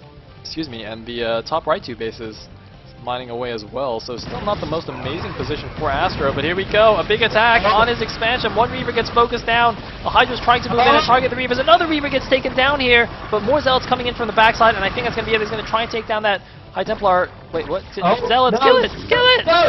Zealots! I can't help him! Oh, no! It was like storms right there. He could have just used up 1 and taken care of that Hydralist himself. But anyway, another big attack coming into this bottom base, and the Zerg is unrelenting. He does not want to give this opportunity to AstrO to get back into this game. AstrO, oh wow! What sudden explosion of Zerglings was that? That was incredible stuff. And holding on to this base for a little bit longer, if he can get these 4 cannons up, he might have a shot at holding this. He might have to keep those Reavers back there in defense just in case of any kind of big Defiler swarm play. Loading up some stuff into a shuttle, I don't think that's going to be enough for him to make any real headways into this base. He needs to not lose that shuttle to the spawn colonies. I wonder what he's doing. Why is he taking him so far in? He wants to get the storm off. Storm! There's no energy! There's no energy on the Templar! Oh my god, he just sacrificed that drop with no energy on the High Templar. If he'd have kept that 250 High Templar alive, he wouldn't have had this problem. Oh man. Anyway, I want to see. Alright, 16 kills, 25 kills Reaver. I was waiting for him to stop building Scarabs so I could count the kills on these Reavers. He just keeps building Scarabs because he keeps getting attacked. And it looks like another Storm Drop going in here to the right side. Looks like that base isn't finished yet, but he can go for the top right expansion. There's no Zealot there to drop and tank hits though, so it's going to be a little bit tricky to get this off. It's going to try and swing it around the top. Looks like TechnicS has not noticed it yet. And Storm! Not the best storms. He has a couple more. One more. Not quite. Does get a few drones here. Yeah, and it's just going to make it. Oh no! Oh! AstrO, the shuttle goes down to a rogue spore colony there. And I can't help but feel that AstrO is living on life support right here. There are Guardians coming in over the base on the bottom left-hand side, and I think that is going to be spelling doom for our Protoss player in this game. He may be able to hold on a little bit longer with the aid of his storms down there, but I think that's living on borrowed time more than a little bit as TechnicS sizes up in the middle of the map, ready to come down on him once again. And DT heading up to the top right. Another cheeky little bit of action might be able to take out that hatchery coming in now. But that's only going to be a temporary respite for our Protoss play. Meanwhile, Guardians starting to attack this expansion now. Cannons not so good against Guardians unless Guardians are retarded, which they are. Guardians, you can shoot those cannons from out of range, sir. Alright, so he's going to use a storm to take that one down. But I mean, look at this. It's 108 supply for AstrO against 163 for TechnicS. Like, he is basically dead here. When he mines out this base, he's going to have no way to take another expansion, and TechnicS has the rest of the map. Yeah. That's regrettable for AstrO. He has played well, there's no doubt about it. He has showed us good games here, but from the other side of things, TechnicS has been impressive, and he's just been able to micro up such unbelievably huge armies at critical moments. And after that major loss in that early on engagement for AstrO, he's had a really hard time ever quite going toe-to-toe with TechnicS right here. And he's shown great spirit and he's shown great ability to get back into this, but he's had real trouble ever since then. And we have a Devourer, ladies and gentlemen. Devour ZVP, that is what I'm talking about. TechnicS for the win. Now all we need is for AstrO to produce a scout, and then it's complete. Indeed, the circle of life. Meanwhile, 18 kill DT in the middle has been busy wailing away on Zerglings. 19 kills. But I don't think TechnicS cares too much about a couple of links here and there. Look at that baby. That Devourer, yo. Devourers are pretty sweet and they're tough as hell. I mean, it takes so long to kill a Devourer with Corsairs, it's absolutely brutal stuff, and it doesn't help the fact that they make your units worse every time they shoot them as well, so it's like a real bad double-edged sword right here. That Corsair going back for more, I wouldn't be doing that if I were you, Mr. Corsair. Look at how slow it shoots now. Ah, painful stuff just watching it go. By the way, for anyone, just as a note, for anyone curious that, like, because a lot of people aren't sure whether Devourer shots slow your attacking down, obviously you can see the Corsair was not shooting at full rate right there, so it does in fact have a little bit of a snare side effect to it. Yeah. I was actually one of those people who was convinced that, like, it doesn't actually slow your attack down, but it actually does. It actually does. Yeah, it does. And that's why Corsairs are so terrible against Devourers. You need high damage units like Scout. Oh no! 4 High Templar and a shuttle got sniped! Scout! It was 4 High Templar! Oh no! Is there a Scout? Yeah, there's a Scout! He's come over to take care of the Devourer. You might just be able to do that. Oh no, the Hydralisks are going to be able to take it down here if it doesn't make it. So Escape! And he's microing the Scout. Do the Scout micro! What a hero this man is. Someone get AstrO a medal. Microing his Scout.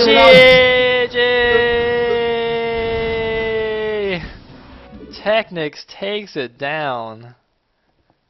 Wow. Oh my god. 38 minutes, ladies and gentlemen. When was the last time you played a 38-minute game? That wasn't like Monopoly or something. Oh wait, I even gave the point to the wrong person. Whoops. I'll fix it. I'll fix it.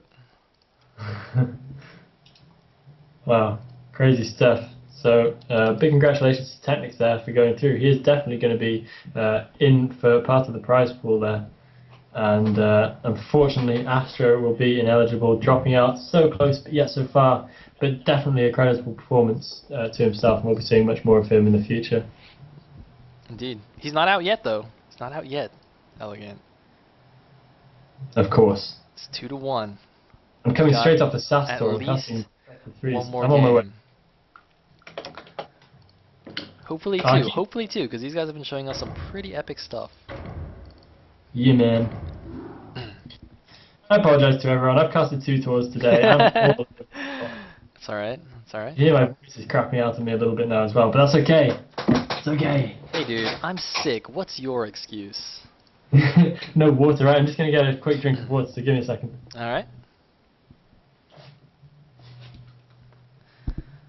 Oh man, I'm also running out of water. It's okay, I'm a real man. Real men don't drink water. So we're just going to chill for a second, guys. When Elegant gets back, we'll get started. No Dragon vs. Project has not been casted. It looks like we're saving that for last. Hopefully it will be an epic series.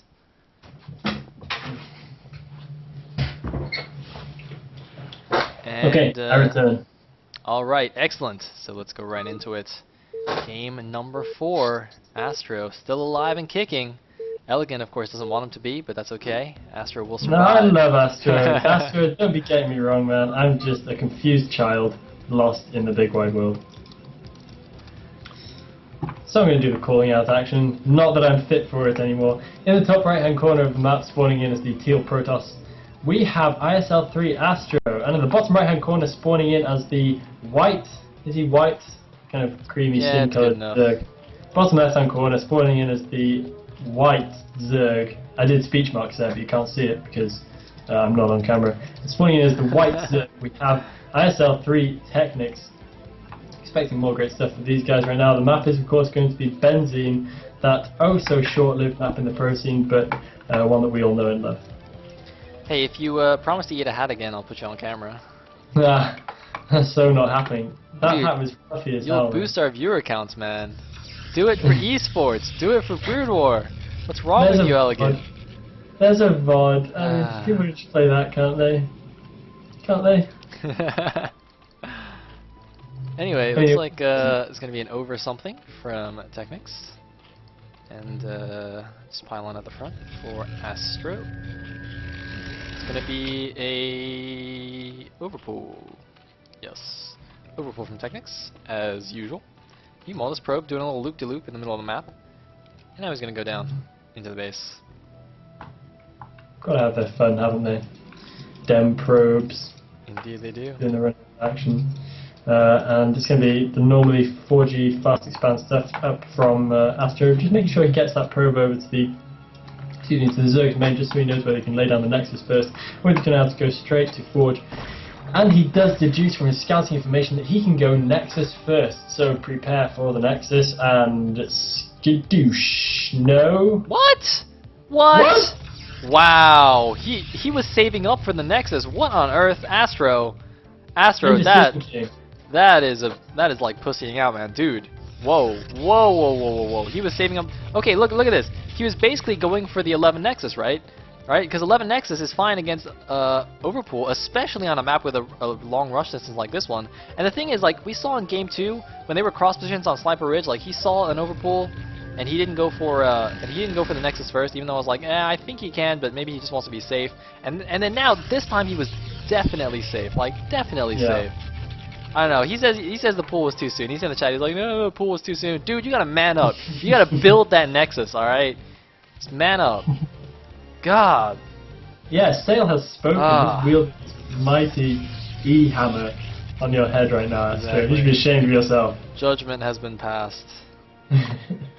Yeah, it's very weird stuff though. I've rarely seen that kind of indecision coming in from AstrO. Whoa. Whoa, what is this? Why is the hatchery at the natural? What? That's weird.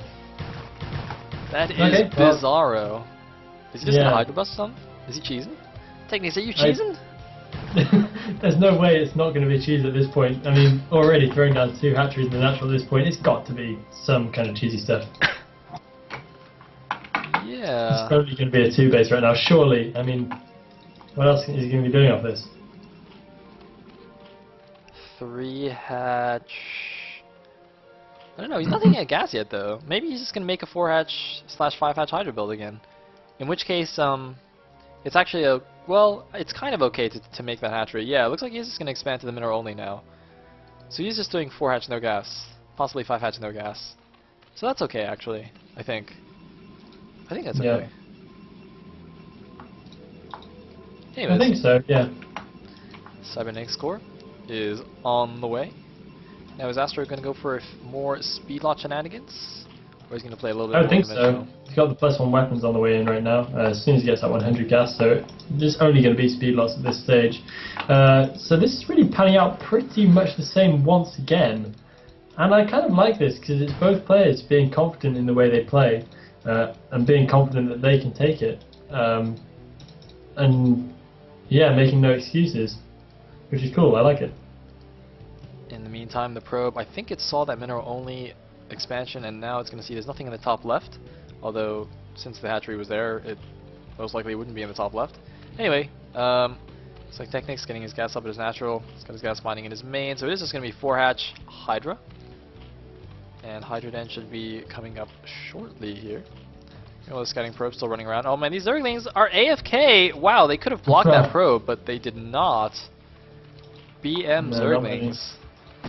Yeah, failed Zerglings right there, and a drone having a bit of a crack. See, everyone's pitching in right now. The Zerglings totally not doing their job, and that probe is going to make its way all the way into the main. So a little bit of an unnecessary mistake right there from TechnicS. And AstrO is going to see everything that he needs to see, and a little bit more besides.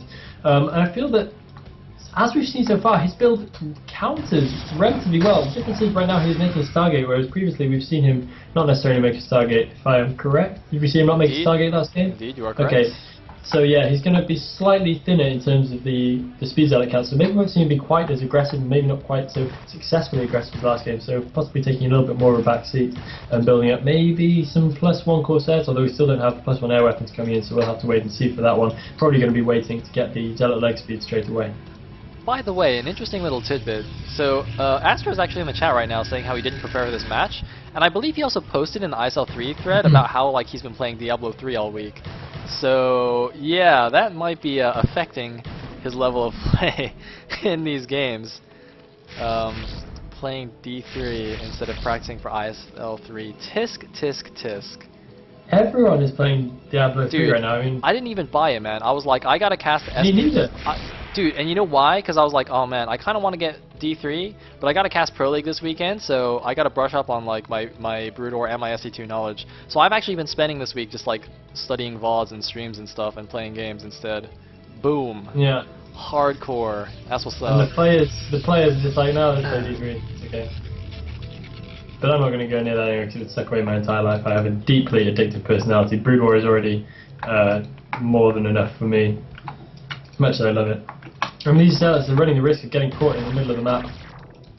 They are definitely actually going to get caught by these hybrids, and that's a little bit of a problem for AstrO because not even with speed coming in, he doesn't really have the +1 weapons, but that does severely weaken his attack. I'm not quite sure what they were doing up there. I think they were kind of hoping they could skirt around the edge and get in as far as attack from the top of that third base, but not managing to do so.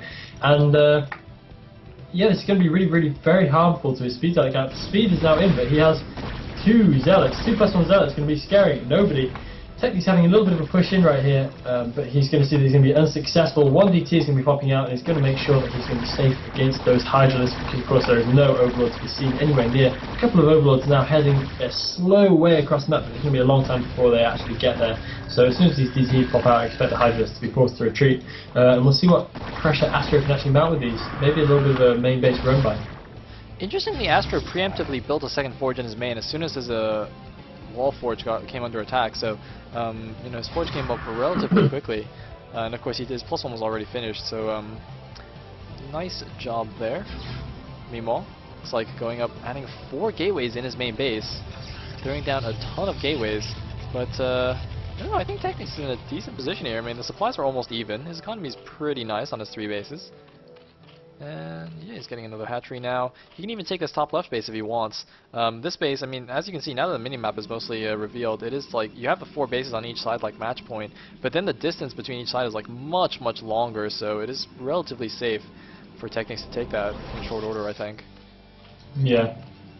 Yeah, I think you're right. I think you probably will do. I mean, yeah, but we have seen them be a little bit kind of conservative in what they're doing in terms of that in recent games, but hopefully we will. And actually, he might lose his Corsair in the middle of the map, and the Scourge do land. Wasn't paying attention to his Corsair right there. Classic Protoss problem, letting your Corsair go down to just a couple of Rogue Scourge. Looking at it right now. Check out the 6 o'clock. The 6 o'clock. Oh, thank you for that heads up there from Mr. Sayle. He's going to be heading on in with 2 Zealots and 2 Dark Templar. I wonder if he'll lead with the Dark Templar. And then just hope that they don't get seen, because then if you can bring in the speed zealots afterwards just to support them. But either way, 1 Dark Templar is going to be heading on in now. How much damage will it do? There is an Overlord, and it's heading out of the main base at this very moment. It's going to be just out of sight range. Fortunately for TechnicS though, he is still hatching drones, so he's going to be regularly heading back to his main base, and he does of course see that the DT is in there doing severe damage. Another Dark Templar on the ramp though, doing its thing. And he's going in there to capitalise on the natural expansion whilst all the drones transfer out there. He's grabbing so many kills, 6 kills on that Dark Templar, 4 kills in the one from the main, doing a good amount of damage. Might be able to snipe out the Spire as well, so that's going to be really, really pretty problematic. Getting another drone as well, and a couple of speed zealots coming in too. Lovely bit of action there from AstrO, doing some serious damage to the infrastructure of TechnicS. Wow, I think that was what, 13, 14 drone kills and a Spire as well for just 2 zealots and 2 DTs. Absolutely worth it. Yeah. Meanwhile, the main ground army is moving out, but it's relatively small here. Looks like, oh, he's left a bunch of units at home because of unrallied gateways. Whoopsie daisies. But he's going to move out now. Well. Meanwhile, he had 1 zealot harassing at the top left. That's getting taken down. But it looks like TechnicS has a lot of random Hydras scattered around there. I'm not sure what happened there. Either way, so he's got a few drones back in his main base. He's got Scourge patrolling there now to block any more drops. But will he be able to stop this attack? I think he will be okay here. He's also, yeah, he's got Lurkers on the way, almost finished, so yeah, he should be absolutely fine. I actually don't see an Observer anywhere. No, he has got the necessary attack. He's got a Robo already up, and he's got, I don't think he's got an Observatory though, so he needs to get that happening just as soon as possible. I mean, being a little bit lax with it right now. At least he's taking third base next to him, so he should be able to get that nicely cannoned up. Although, having said that, there is a lurker heading out across the map right now with a little strike force of a few lings as well. So that's probably going to make this third base impossible, at least for a little bit. And he really needs to get the observers happening right now, otherwise the third base is going to be incredibly delayed. And as he goes into the Zerg's third too, he's going to be met with pretty much impenetrable resistance. He's going to be forced to pull back. Oh man, he's got a couple of Zealots on a High Templar there. I don't think it's going to be enough though, is it? I mean, even if he kills the Zerglings, the Lurker might just finish it off. As you said, there's no Observer in sight. He might just have to use 2 Storms on that Lurker to save the Nexus. A bit wasteful, but I mean, better than losing your Nexus. Yeah, he's going to use 1 Storm there. He needs another High Templar to get the other Storm off. And he's actually just brought all of his units back, in fact. Seeing the Lurker tech out, he knows primarily Zeal Army is not going to do anything on the field. So he's going to be defensive with this. Meanwhile, the 4th base is being taken by TechnicS at the top left. A few Hydras in position to defend this. These random scattered Hydras, actually, I think it might be useful to stop drops, to stop shuttles running around, which would be quite nice on this map, considering like there's basically like a long strip of high ground behind like everything. Like behind the natural there, behind the mineral only. Very, very nice for storm dropping. Meanwhile, though, he's going for a big attack here at the front. Still no observers on the field. No, I'm sorry, there is 1 observer now on the field, but still not the best unit composition with mostly Zelts and Archons on High Templar. Although a few Dragoons now coming out, and he will be able to push back the Zerg army. Does a decent job of cleaning that up. I saw something get scourged right near the Zerg natural. I'm not sure what it was, if it was a Corsair or whether it was actually a shuttle or maybe an observer going to do a little bit of scouting, but either way it did go down, so I'm not quite sure if that's a matter of any seriousness, but doing a decent job of seeing off the Zerg force as it makes its way across the bridges there, laying down some nice storms and keeping his stuff safe. And now he's able to do a little bit of a push of his own. Decent backbone of Dragoons in his army now. I guess he produced just 1 or 2 rounds, but it is going to be enough to actually see him mounting a pretty nice bit of pressure. And the Zerg army is looking a little bit smaller and a little bit divided here. And if he can get in there and really keep the Zerg army split or in a bad position, then he could have a nice little bit of a window. By the way, I just realized that AstrO once again has 4 pros on both of his gases. I wonder if that's just like something that he always does, just to get that tiny extra little bit of gas. So it seems a little funny, but yeah, considering he's done that in all his games so far, I guess it can't be by accident. No. I mean, yeah, there's no way you could do that by accident. I didn't know it was actually more efficient, but I guess it is, especially when you've got all those probes already working minerals. It's just like, if you're oversaturated on your minerals, I guess it makes sense to put the extra guy on the gas. This is very unusual, I've never seen that before. And I think it might maybe be map dependent, I mean, because it does also make your probe pathing a tiny bit weird. So I don't know if it's sufficient on all maps, but anyway, that's what he likes to do. And he's now setting up the bottom right expansion while putting on pressure at the north side. TechnicS still in a very low-tech army, as he seems to like to do. He's got 1-1 upgrades against the 2-0 of AstrO. Both players have double upgrades going. Looks like +2 armor, or wait, sorry, +1 armor going to be finished very shortly for AstrO. Meanwhile, that's just a random Zealot. I thought that was a shuttle. Kind of going to the 6 o'clock. I just gonna scout that, make sure there's no expansion there. And there is indeed nothing. Big engagement here, big storm on the Zerglings. There's more Hydras in the back though, but it's mostly just Lings and Hydras. They'll get demolished by good storms, although are there any more storms? No more storms though! He needs another storm. A few Dragoons coming into reinforce, but the Dragoons by themselves are so bad against Hydro Ling. Oh man, I think the Observer gonna get scourged here. No, barely goes out of Overlord vision, and he's got 1 more storm now. He just stormed. Storm something. Casey. I don't know if he will. I think he's probably not going to notice. Oh, he does manage to storm it, but it's not the storm which it could have been. He does manage to escape with most of his Dragoons though, so that was not quite the disastrous engagement that it very almost was. And producing a decent number of speed outlets now after his natural, he should be able to force the Zerg units back without taking too many more Dragoon losses. Not taking a huge amount there. That engagement, rather than being an abject defeat, was just more of an even trade in the end. And he has a decent army making ready at his natural expansion now, loading up another storm drop with 2 Zealots and 2 High Templar perfectly aligned in the shuttle right there. And I'm wondering where he's going to go with this, because I can't really see any obvious opening. TechnicS is defending really pretty keenly right here. He's got two Scourge hovering over that pathway into his natural. He's got Hydralisk covering the way into his main base. He's got Scourge hovering up at the 12 o'clock as well. He's already got this pretty well closed down. I'm not quite sure where AstrO is going to be able to take advantage of it.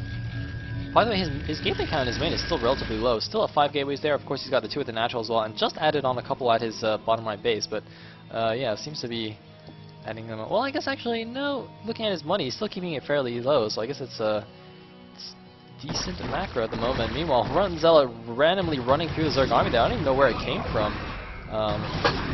Joining the forces and then getting taken out. AstrO's posturing a little bit, but I don't think he really has the army that he needs to be moving out here. Interestingly, he still doesn't have the Templar energy upgrade. These are still 200 max energy Templars. This feels quite late to not have that. It's a very useful upgrade. It lets your Templars have 3 storms instead of 2 when they have full energy. Yeah, well that would usually be directly the second upgrade after Storm finishes, so it's a little bit odd that that isn't in yet. I guess he's just missed it. Probably to get it significantly later, but even so, that is going to have a little bit of a negative effect on his game for now. He needs a lot of Storm in order to really power through this Zerg army, and he gets down that high ground. I think he's probably trying to hold up a better position as these Zerglings come in, but the Zerg is not going to be drawn in right there. He is going to have to go to TechnicS in order to take this battle, and here it comes, another big engagement going down. There are so many Speedlings coming in, Storm being laid down, so many Speedlings, but I don't think it's going to be too important, and there is still more stuff coming in from TechnicS streaming in from his third base, and that macro again. TechnicS is just showing us over just how many units he can make, and I continue to be amazed. Those TTs in there are going to be able to do a decent job of cleaning up, but as the Overlord comes in, they are going to be forced back. And wow, TechnicS, the ability to macro up an absolute storm, and really showing AstrO that he's not to be trifled with. I'm pretty sure those are cracklings, by the way. Of course, his hive tech is all up and running, and that's why they've just shredded the Protoss army. These 2/2 cracklings. I mean, AstrO, he's got 3-1-1 now. I mean, his upgrades aren't bad, but man, Zerglings, cracklings. I mean, guys, those only cost 25 minerals, and you want to say this game is fair? Ugh.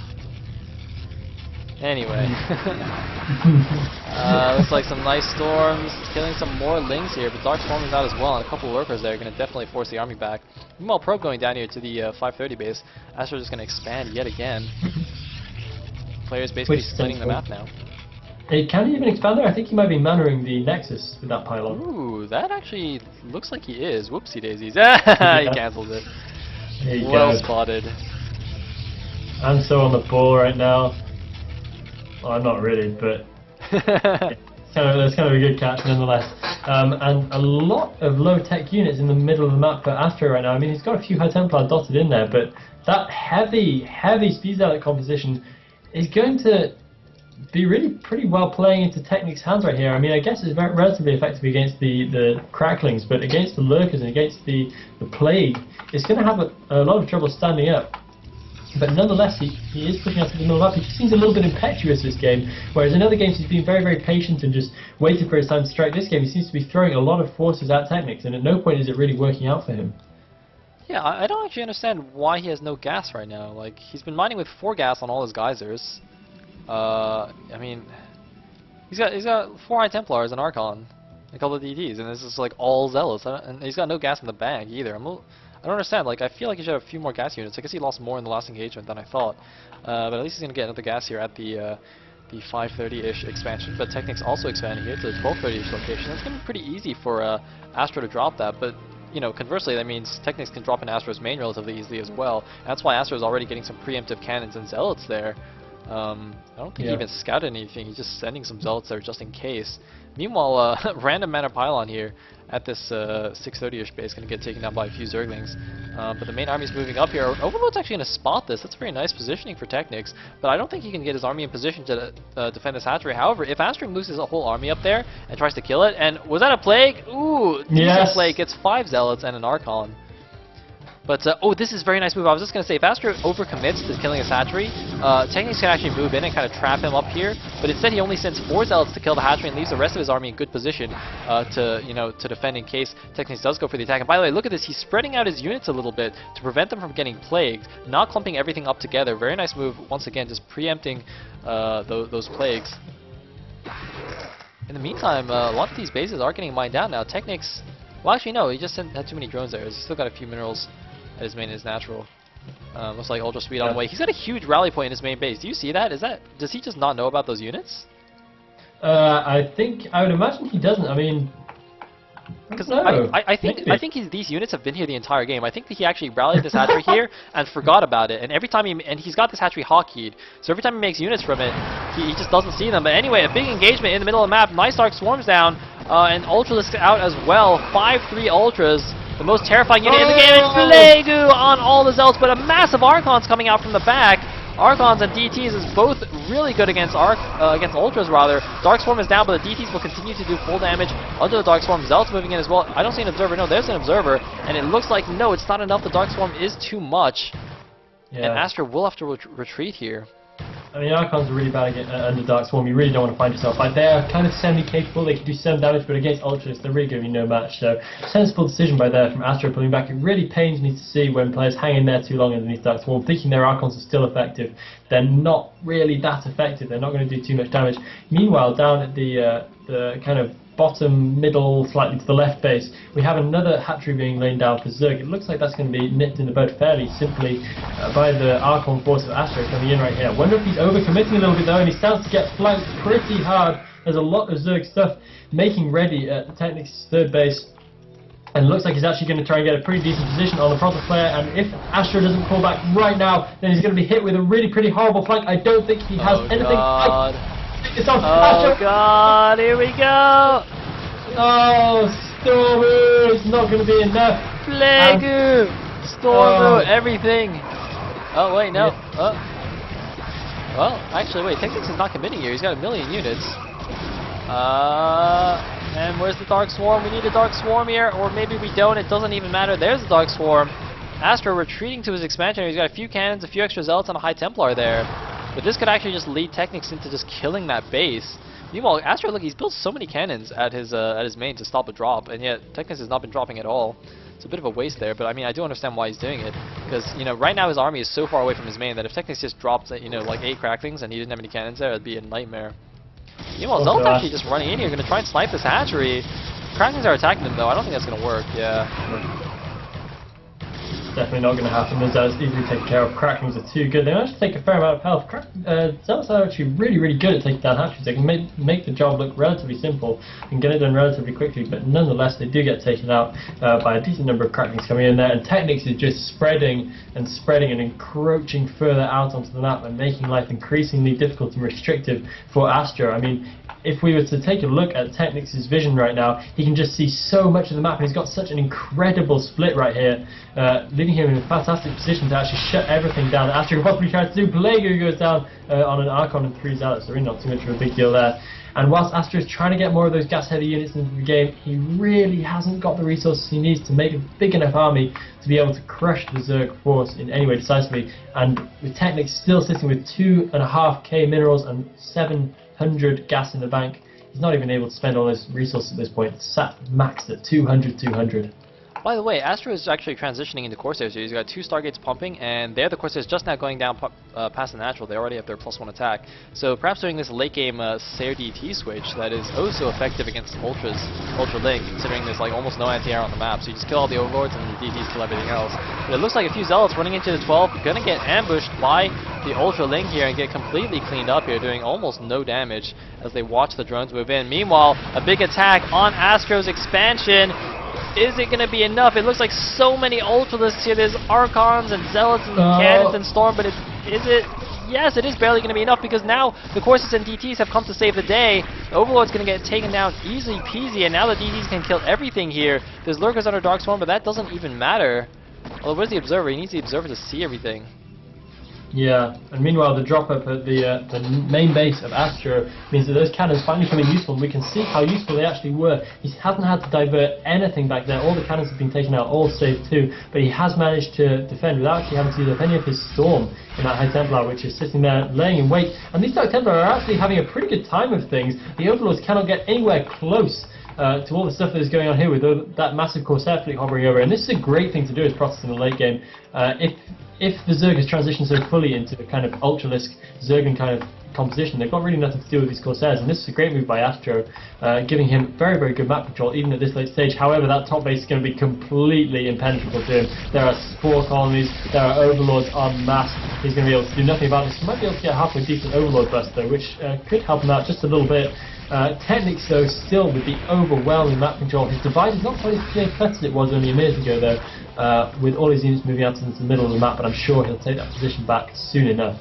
TechnicS is getting a second hive, by the way, at the 6 o'clock. He's going to have 2 hives.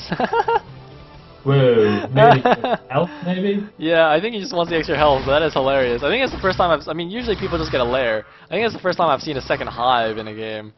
That is Yeah. pretty cool. Meanwhile, I mean, this CDT stuff is, giving AstrO a bit of a window of opportunity, but now TechnicS adding on a few more Hydras, and yeah, is going to be able to deal with that easy peasy. Although he's still only a +1 attack for these Hydras though, so suffering similar problems to what he did on the game on Ground Zero, which is, even though the Hydras are good, he just needs their upgrades. Meanwhile though, AstrO has actually maxed out. I mean, he was way below max just now. He's at like 160 supply, so he's actually caught up now. Both players maxed, and it's going to be max on max, although TechnicS up 2 bases over AstrO, so he can afford to be a little bit less cost efficient, which he will be considering ZVP. And AstrO's force is actually quite badly split here. He's got units kind of dotted all over the place. He's got some more stuff coming out of his natural right now. He's got a lot of high tempo just chilling around there, but his main bulk of his force is heading in and is looking like it might be quite badly taken out here. There's a lot of speed zealots in there. However, he is in that bottom base, actually doing a good amount of damage. He had an Archon there which has just been taken out, but a couple of DTs and zealots, but wow, the main body of his force is just absolutely wiped off the face of the earth. Another high tempo is going to go down full of Storm, and is unable to even take out that lower base. And honestly, AstrO's position is looking worse and worse. 163 supply now versus 183 of TechnicS, and TechnicS is very soon going to be maxed out once again with a pretty superior economy. I mean, AstrO is still mining fairly well. He's still got a fair amount of minerals in the bank as well, so he can make up another army quite quickly, and he's got a lot of High Templar and Zealots about to pop out, but I don't think it's going to be enough because look at that cloud of units coming back in for TechnicS. There's just more and more stuff being thrown in constantly. And it's such a nightmare for a process to try and keep up with this style of macro. I think one mistake in that engagement was that AstrO had a lot of units left at his natural. He had about 40 supplying units, 50 supplying units at his natural. Like, that was not his entire army, so that was a pretty big mistake. But also, look at this army composition of TechnicS. Ultralisk Lurker Ling, like that. Can you imagine how much gas is invested in his army with all those ultras and lurkers? Like, this is just so sick. All these zealots are just gonna melt to those lurkers, and the thing is, like, this army composition is ridiculously strong, and you as a pro, you think, well, how do I stop that? Well, the answer is you don't let the Zerg get that much gas that he can afford this. I mean, look at all these ultralisks. Look at that army. Oh man, this is almost like the opposite of what TechnicS has been doing this whole series. We're massing Hydras and Link, the low tech units. This time he's massing all the highest tech units here. Oh, 6 Storm on those ultras though. And a counter plague in return. An eye for an eye here. Tit for tat. To readjust the phrase slightly, but yeah, these players both kind of chipping away at each other, but I think it's going to hurt AstrO far more than it's going to hurt TechnicS. AstrO kills 5 units, there's going to be 5 more immediately taking the place for TechnicS, whereas AstrO has no such luxury right now. And with a little bit of a weak army as well, I feel. I mean, all those speed zealots are going to be so easily susceptible to plague. I mean, 1 or 2 plagues over that force, and it's going to melt like crazy. I mean, it's not even going to be a contest if TechnicS micros it well. The thing is, though, that's a decent number of Archons, and, AstrO's banking 3,000 minerals. Oh my god, Plague! No! Oh man, so sick. But I think AstrO actually has to make a move soon because, well, I don't know. I mean, see, the TechnicS has 2 bases over him, and if he mines those out, then, if the whole map gets mined out, if the whole map gets mined out in this situation, TechnicS is going to have a pretty nice resource advantage. Oh man, another nice plague. But however, on the other hand, Protoss is generally more cost efficient in the late game. So if AstrO, if he just sits back and just kind of wears down TechnicS, maybe he can still win like that, but that's going to take a while, and he'll have to be very, very careful. And given, TechnicS' constant plagues and good unit composition, I think that'll be very, very difficult for him. Yeah, I mean, you're right, TechnicS is sporting an incredible army right now, and I mean, Storm doesn't really do that well against Ultralisks. Archons are good, but when they're in a Dark Swarm, they struggle a lot, so I think TechnicS has got really pretty much the ideal army composition that he needs right now. This is the epitome of powerful late-game Zerg. Look at all those Ultras in the middle. That is such a huge army, and it's going to come down on one of AstrO's few remaining mining bases. As AstrO moves into the middle, these 2 armies just kind of rotating around one another, and this is down in the 6-clock base for AstrO. Say goodbye to all your cannons, AstrO. This base is going so far down. Looks like he's going to try a little bit of push to the 12 o'clock. I think that's going to be severely... He's to go now. This is a base race situation now. His army was completely out of position. There's no way he's going to defend his bottom expos. He needs to attack. He needs to kill this expansion. I don't know what he's waiting for. AstrO, you need to go, man. You've got no more mining bases. You need to go now. You need to kill that expansion, dude. Dude, what the hell? chipping away at it, but that force is actually pretty small, but he's having to hold in the middle. He's holding out against some kind of flank, and will TechnicS be able to do this? TechnicS is coming with a big scary army. He's coming in for all angles as well. Storm going down on a lot of the Nautilus. The Archons holding their own fairly well. There's a lot of speed that's in there as well, dealing pretty sick damage, and this could almost be enough.